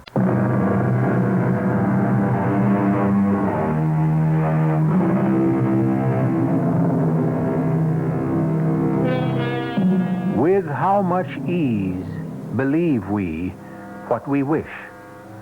An English playwright named Dryden wrote that in the year 1679. Brilliant man, Mr. Dryden. But wait, listen to this. Men freely believe that which they desire. Someone else seems to have had the same idea. And he wasn't a 17th century English playwright. He was a Roman emperor named Julius Caesar, proving once again that no man in any age has a monopoly on wisdom. Now, let's get on with our story.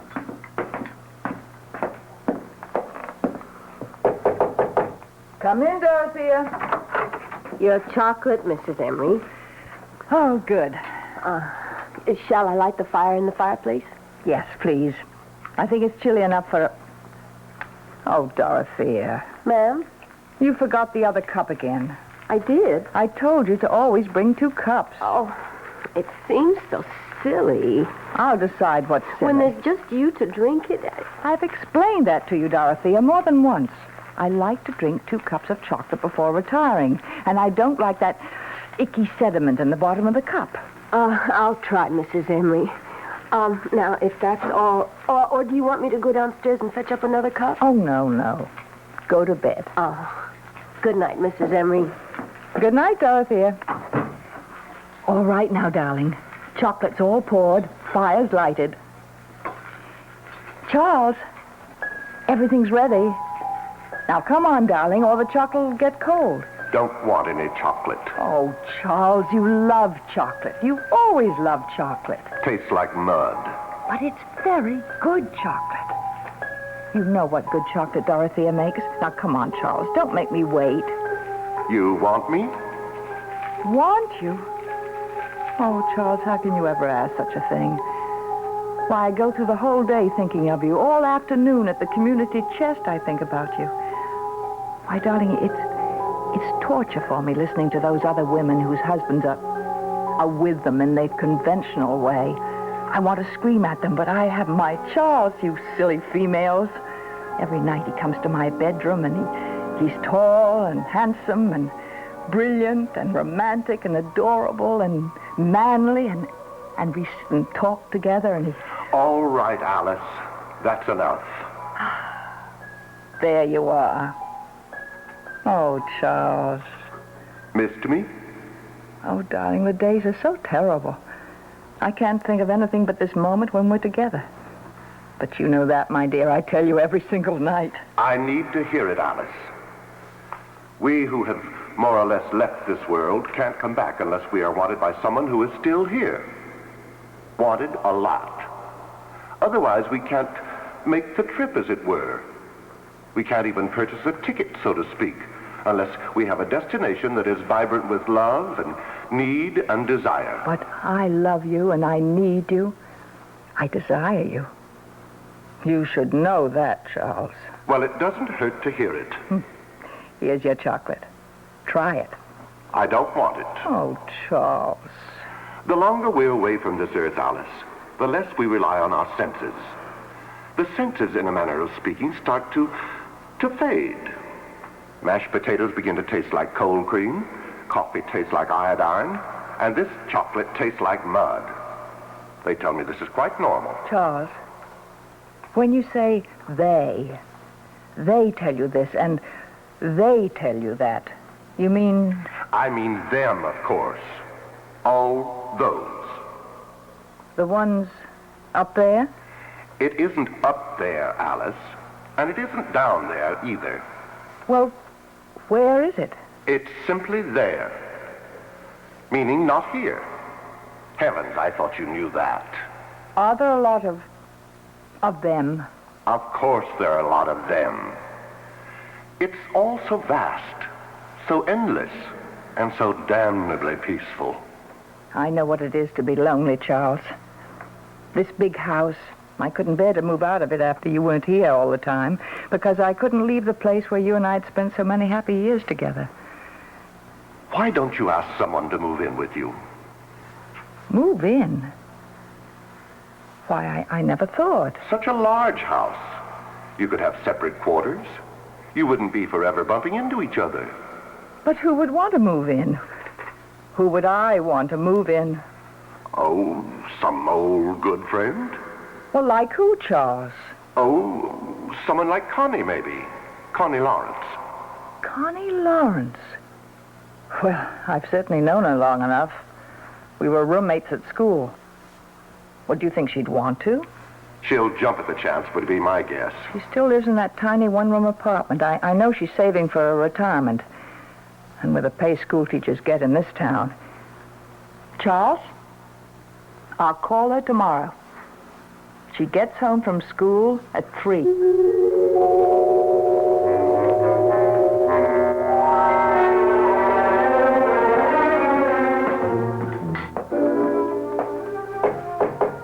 Come in, Dorothea. Your breakfast, Mrs. Emery. Thank you. You don't want 2 cups in the morning, do you? Oh, no. No. Coffee doesn't leave that icky stuff the way chocolate does. Actually, I think I won't have chocolate at night anymore, Dorothea. I feel like trying something else. But 2 cups, just the same, don't forget. Yes, ma'am. Don't go just yet, Dorothea. I want to talk to you about something. Sit down, won't you? Oh, yes, ma'am. Dorothea, do you find the work too hard in this big house? No, ma'am. Well, we used to have a houseman and an upstairs maid and a cook. Oh, I've no complaints, Mrs. Emery, if you don't. Oh, I don't. This is the only job I've ever had. I've worked here for 22 years. I was so fond of both you and Mr. Emery right from the start, and I still am of you. And, well, goodness knows I practically worship this house. It's so beautiful. I love taking care of it, and I love living in it. Do you still have that little room on the 3rd floor in the back? Oh, I love that little room, Mrs. Emery. I can look out and see the garden. I was thinking, why couldn't we give you all the other rooms as well? The rooms the other servants used to have. All of them? Well, why couldn't we knock out the partition between your room and what used to be the cook's room? I'd have 2 windows. And make one of the other rooms into a really big dressing room. Oh. And maybe put in some kind of a kitchen for you with a hot plate and a refrigerator. Oh, Mrs. Emery, I never thought I never imagined in my wildest dreams. No. It's all settled. Oh. I'm going to stay right here in bed all morning and make plans. I don't know how to thank you, Mrs. Emery. Don't try. It's my pleasure. I just hope I deserve all the... Oh, before I forget, Dorothea. Oh, yes? Last night while I was drinking your lovely chocolate, an idea came to me. You and I are rattling around in this big house. Oh, we certainly are. And I was wondering, well, how would it be if we invited Miss Lawrence to stay with us? Miss Constance Lawrence? Do you remember her? Isn't she the one who teaches school? Used to come to dinner once in a while. And after she'd help Mr. Emery with the double-cross stick? That's Connie. Oh. I thought we could open up the 2 big rooms on this floor in the back. In that way, she and I would have separate quarters and not be, bumping into each other all the time. Of course, I imagine she'd expect to take care of her own room. Oh, I wouldn't mind. What's 2 more rooms? You wouldn't mind cooking for her? Oh, what's 1 more person to cook for nothing? Oh. Well, then, it's all settled. My goodness. The house will be kind of lively again. Almost like before. Not quite, of course, but... Well, you know what I mean. I know what you mean, Dorothea. It will be more lively.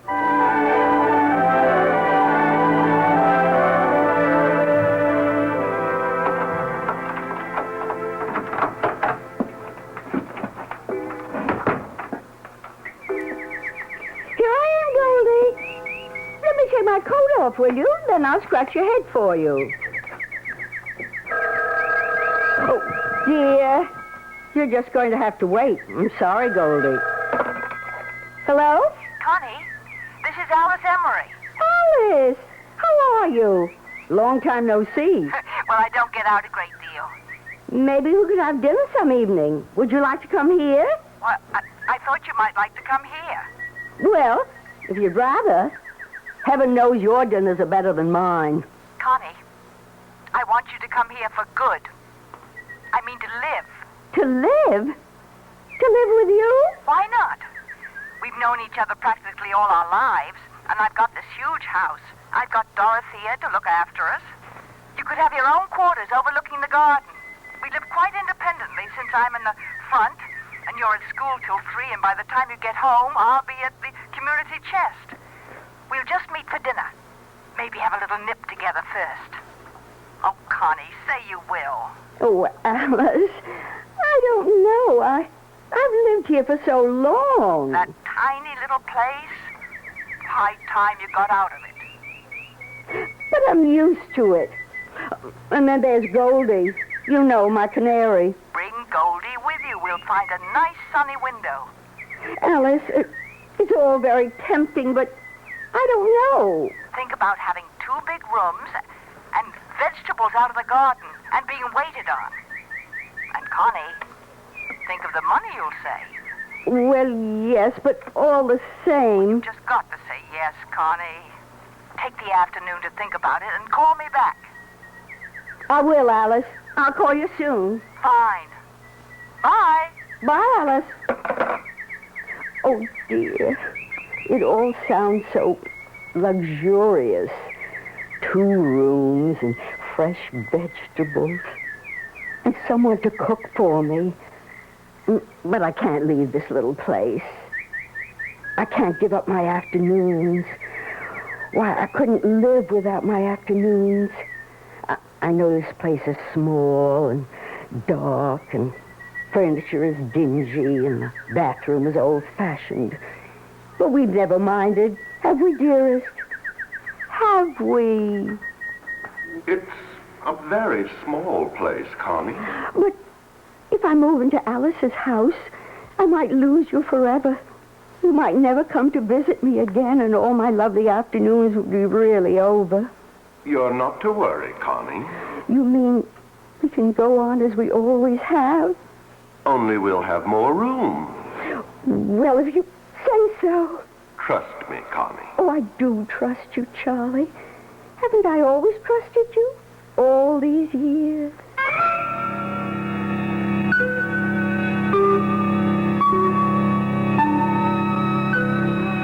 His flesh may be weak, but the spirit of Charles, or Charlie, is very, very willing. Also very inventive and very persuasive. Ah, well, there's nothing like the love of a good woman, unless it's the love of 2 good women. We'll come back in a bit for Act 2.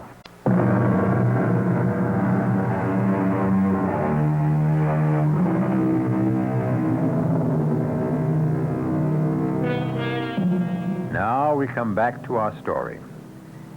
We seem to have uncovered a triangle here. Connie, Alice, and Charles, or Charlie, as Connie calls him. And the apex of the triangle is naturally, if you will pardon my chauvinism, the man. Listen now to the second act of The Ghost at the Gate. What a lovely dinner that was, Alice. Was it, Connie? It was the wine that made everything taste so good. Whatever gave you the idea of bringing home a bottle of wine? Alice, it's the first anniversary of me moving in here. Don't you realize? I've been here a month. Well, for heaven's sakes. Why, it seems like a week. Or it seems like you've always lived here. I don't know which. It has worked out, hasn't it? Has it ever worked out? I was so afraid it wouldn't. You know what? It's meeting just for dinner that's done it. Leading separate lives except for dinner. Connie, let's have wine every night. This wine. What kind is it? I can't quite make out what the label says. Oh, it's in French. Oh, so never mind. It's got a picture of a house on it. If it's French, it's a chateau. I didn't know that. You're very clever, Alice. Save the label, and I'll order a case of it. Must be really nice to have money. I've always found it to be nice. I guess money is about the nicest thing in the world. Money isn't. Love is. Oh, yes.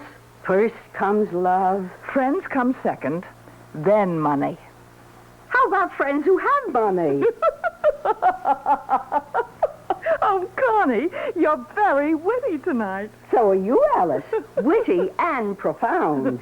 Seriously, though, Connie, you have been happy here, haven't you? Oh, Alice, my beautiful room, the marvelous food.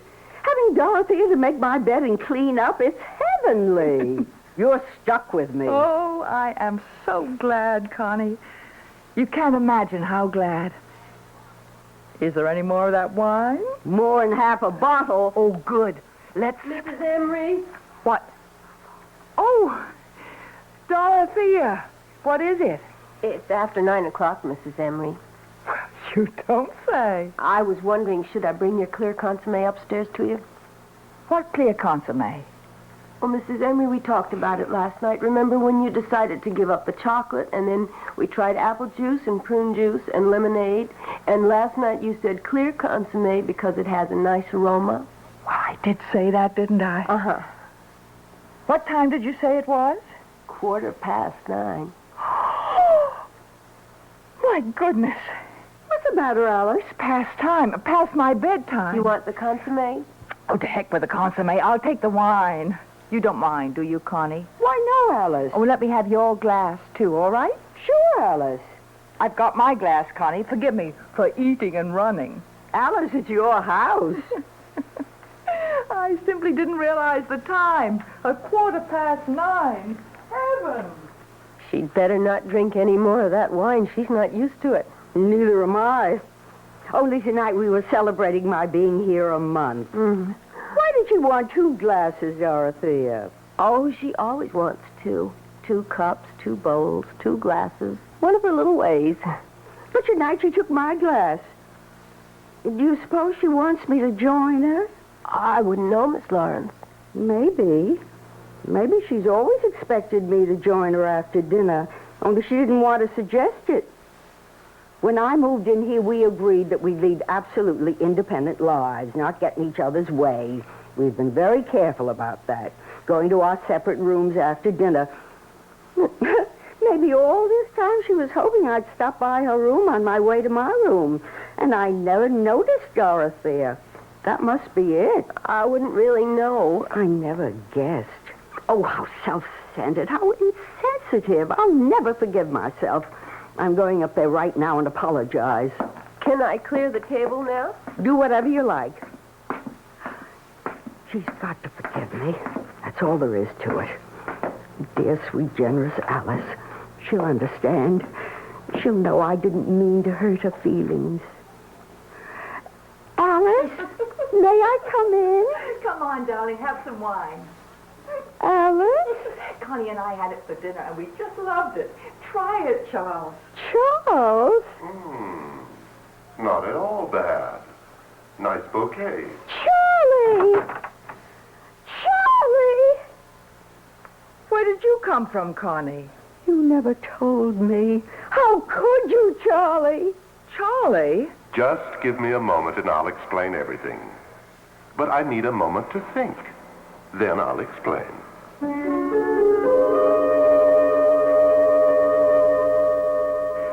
What did you think of Charlie's explanation? I've heard it all before. How he needs lots of love to make the trip from there to here. He always needed a lot of love, even when he was just here. Well, he got a lot. Did he really spend all those afternoons with you? I mean, before he left here and went there? 5 afternoons a week. Alice, do you hate me? I should. I know, but do you? I guess I do when it comes right down to it. I'll move out. I'll move back to my one room. But I don't want you to move out. Oh, we were having such a good time. Remember how we were laughing and carrying on at dinner? I haven't laughed like that in years and years. Could have been the wine. There's half a bottle left. Should we? Let's. You don't think we'll turn into a couple of alcoholics, do you? Not on half a bottle of wine. Like what wine? Well, here's to what? Here's to Charles. To Charlie. I feel as if I've just buried him. Said goodbye forever?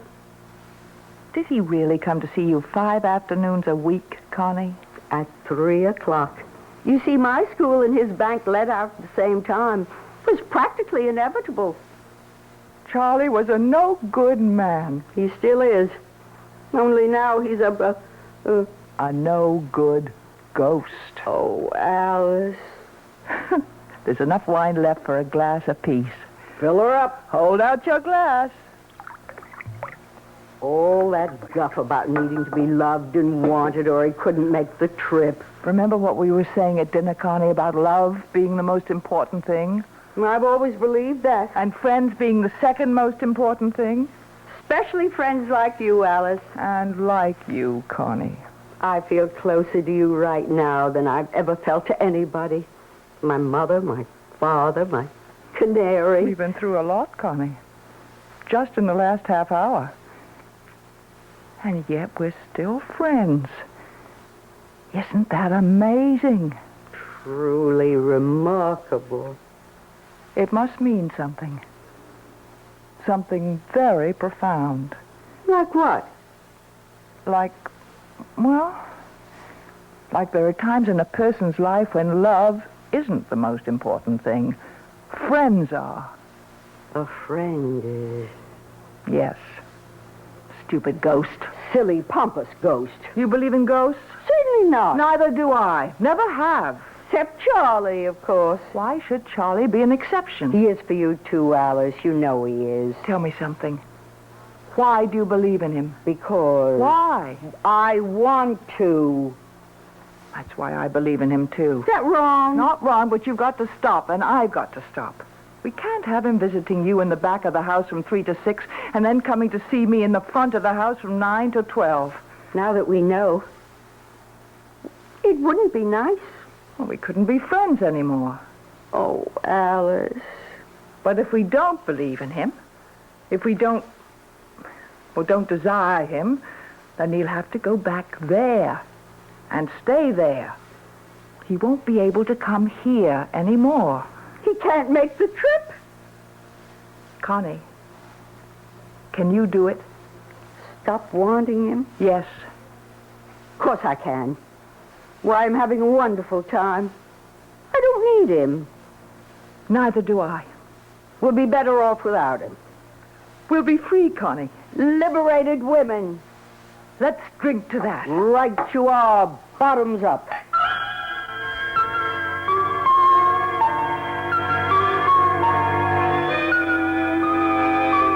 Ah, what courage lies in the bottom of a glass.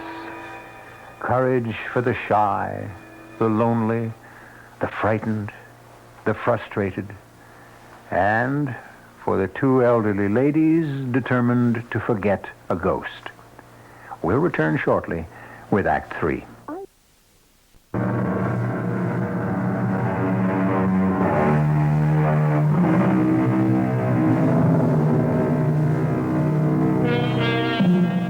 Alice and Connie are bravely resolved to forget the man both had loved so long. But what of him? Poor, lonely, unloved ghost, doomed to live on forever in the there, banished forever from the here. What of him?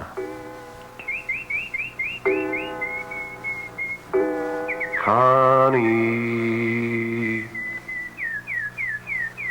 Connie. Speak to me, Connie. That's my sweet Goldie. That's my lovely bird. Happy to see me, sweetheart? Connie, I know you're here. I'm here, Charlie, but you're not. I am so. I don't believe in you anymore. You do, too. And I don't love you or want you. So there. Connie, you are being very cruel. I expect I am. If you don't believe me, why are you talking to me? Don't try to confuse things, Charlie. Answer my question. Why are you talking to me if you don't believe in me? Goldie, tell that ghost to go away.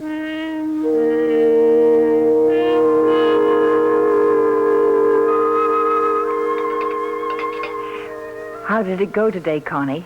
Oh, he was around. I could hear him. What did he want? The usual. Be loved, to be wanted. I told him no more of that. You had a conversation with him? Not much of a one. You haven't stopped believing. Have you stopped, Alice? I think so. You haven't. If you'd stopped, you wouldn't say, I think so. You'd know. Oh, Connie, how can I know?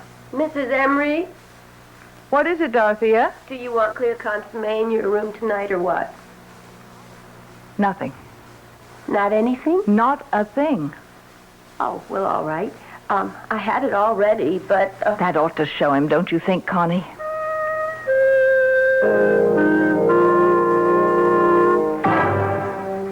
Alice. It's Charles. It's Charles, Alice. What delicious surprise do you have for me tonight? Orange crush? Pomegranate juice? Not a blessed thing, Charles. Ah, you spoke.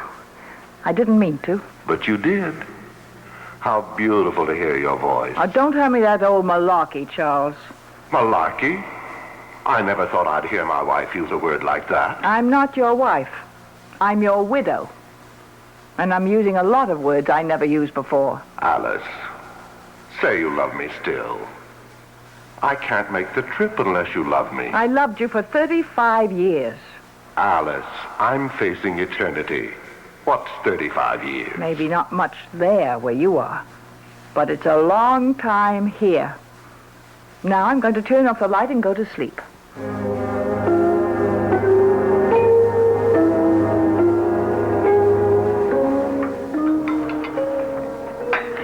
I was talking to him before I could stop myself. It was the same with me. But he couldn't complete the trip because I wouldn't say I loved him. Same here. And I really don't think I do love him, Connie. I think I just got into the habit. Me too. What does he want to hang around for? I can't imagine. Must be so beautiful there where he is. Why should he want to come here? He says it's very peaceful there. Sounds heavenly. Not much like here. Alice, that's why he keeps coming back. He can't stand the peacefulness. He isn't having any fun. I bet you're right. No worries, no troubles, no arguments, no problems. He can't stand it. That's the way he was when he was here. That's why he took up with me. Why else would he want to have a clandestine affair in the afternoon with a middle-aged school teacher when he had a wonderful wife like you? He was bored. He wanted a little excitement. He still wants it. Funny. I always thought people changed when they left this terrible world. I guess they don't. I hope I change. I'd hate to go on the same way for eternity. Being petty and jealous and suspicious. Oh, no. Well, how can it be so peaceful there if everyone's the same as they were here? Maybe. Maybe the others don't stay the same. Maybe they accept all that eternal peace and enjoy it. In the meantime, Connie, while we're still here, we have a problem that must be dealt with. Let's face it, neither of us has stopped believing in Charles completely. Alice, I don't know if I'll ever be able to stop completely. Maybe there'll always be some little corner of my mind that goes on believing that Charlie is here. It's the same with me. And as long as we both have that last little shred of belief he will be here, wandering around the house making bleating noises. But we won't answer it. We've got to be strong. Use firm measures. Like what? Like rejecting him utterly. How do we do that? I have 2 rooms in the front of the house. 2 big rooms with a big bath between. Would you consider taking one of them? Why, That would be what I call rejecting him utterly. He'd never try to visit one of us if the other one was there. Could I bring Goldie? Of course you can bring Goldie. I'll get a canary, too, of the opposite sex. You'll hear some real singing then, all right. Let's skip dessert.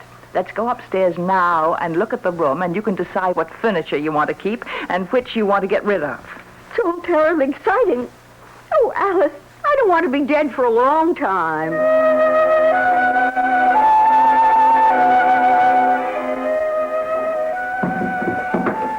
There.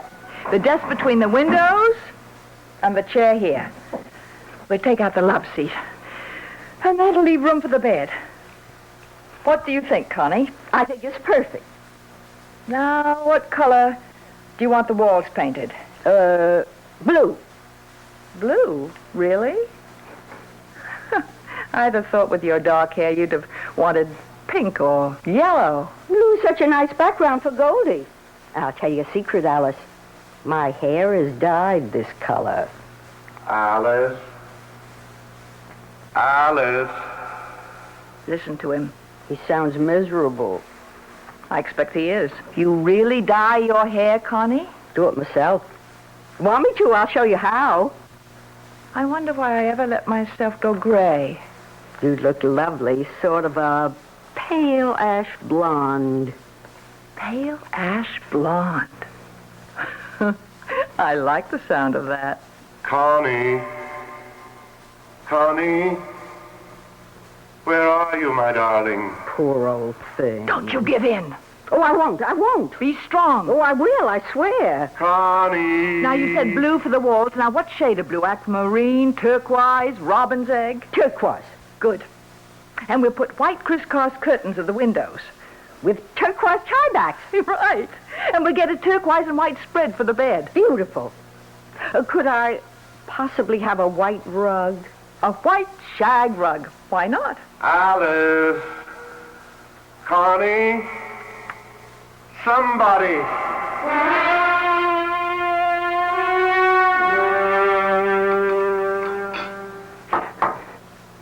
Do you mean to sit there and tell me you didn't even take one peek at your new room? I wanted to wait till you got home from community chess. Well, right after dinner, we'll look at it together. What if the color is wrong? The painter showed me a sample. Pure turquoise. We'll eat fast. I can't wait to see it. Dorothy had the bed moved in. Oh, Connie. I hope we'll get along as well as we've been getting along after you move in. We will. We will. And Charlie will go back there and settle down. He'll be much better off. He'll thank us. If I know Charles, he won't. Well, if you don't know him, I don't know who does. Unless it's you. You know, you're right there. Connie, I had a thought. What if I went to the community chest in the morning instead of the afternoon? That way, when you get through school, we could do things like go to the movies. Oh, Alice, for fun! And you know what else?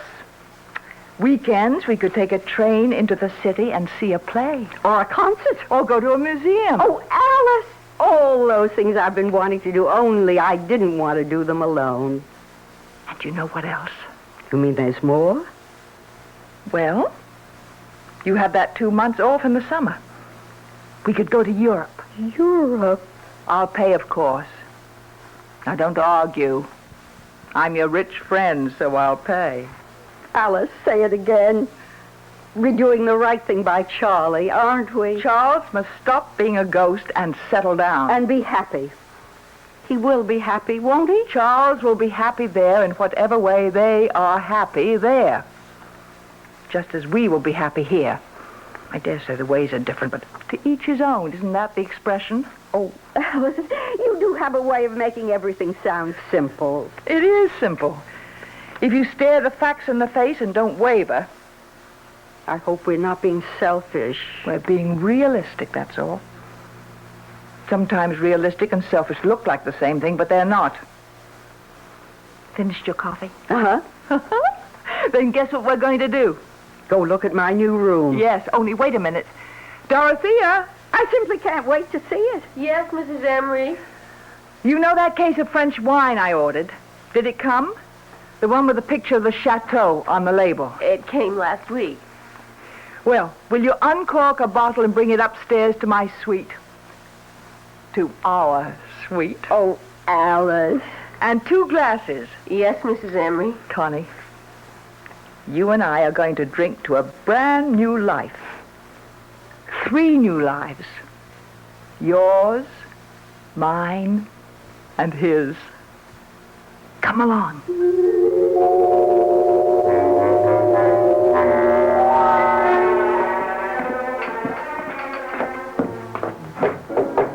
Come in, Dorothea. Oh, good. The wine's arrived. Just set it down here, Dorothea. Yes, ma'am. Dorothea, Miss Lawrence and I have decided to go to Europe for 2 months this summer. Oh. So you'll have a good long vacation instead of your usual 2 weeks. Full salary, of course. You're free to go where you like, or you can stay here. Oh, thank you, Mrs. Emery. I don't know where I'd go exactly. Well, suit yourselves. Pour the wine, Connie. Will that be all for this evening? That'll be all. Then I'll say good night to you both. Good night.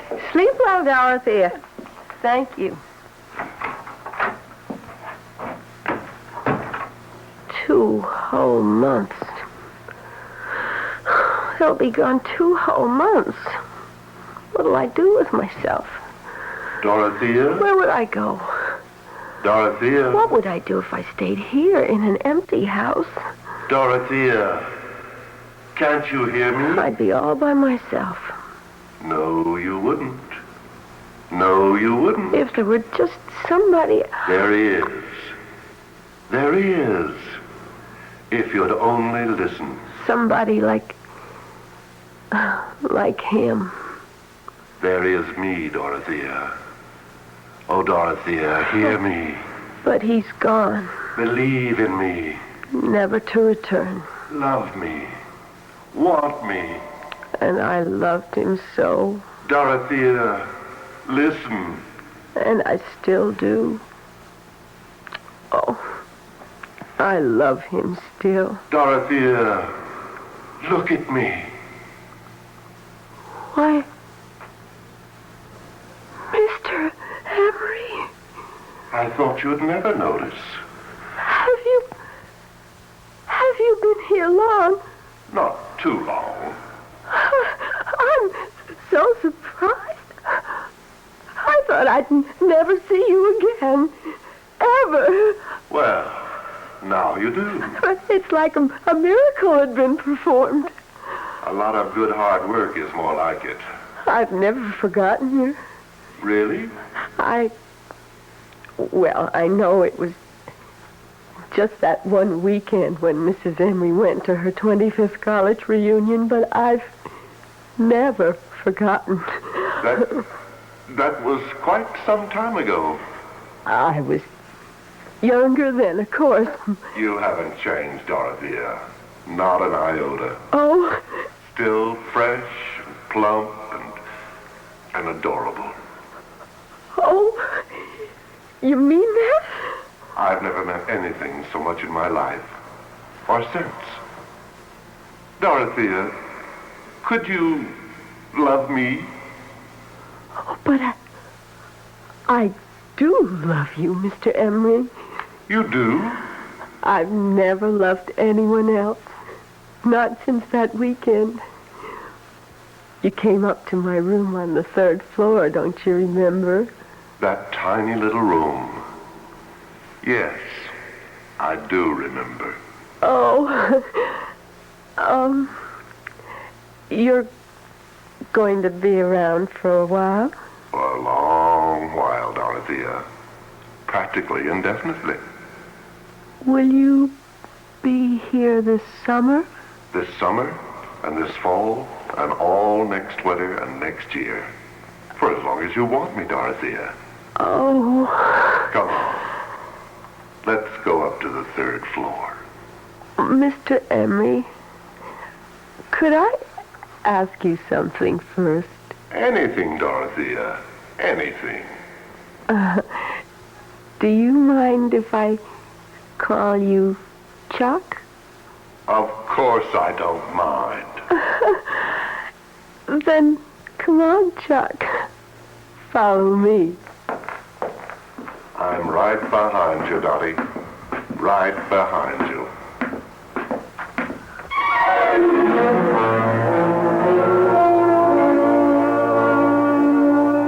So Charles continues his mad pursuit of life after death. And I, for one, wish him the best of luck. And the best of luck to Connie and Alice with their new hairdos and their new pantsuits. Good luck to them all. good luck to all of us. It's what we need the most. I'll be back shortly.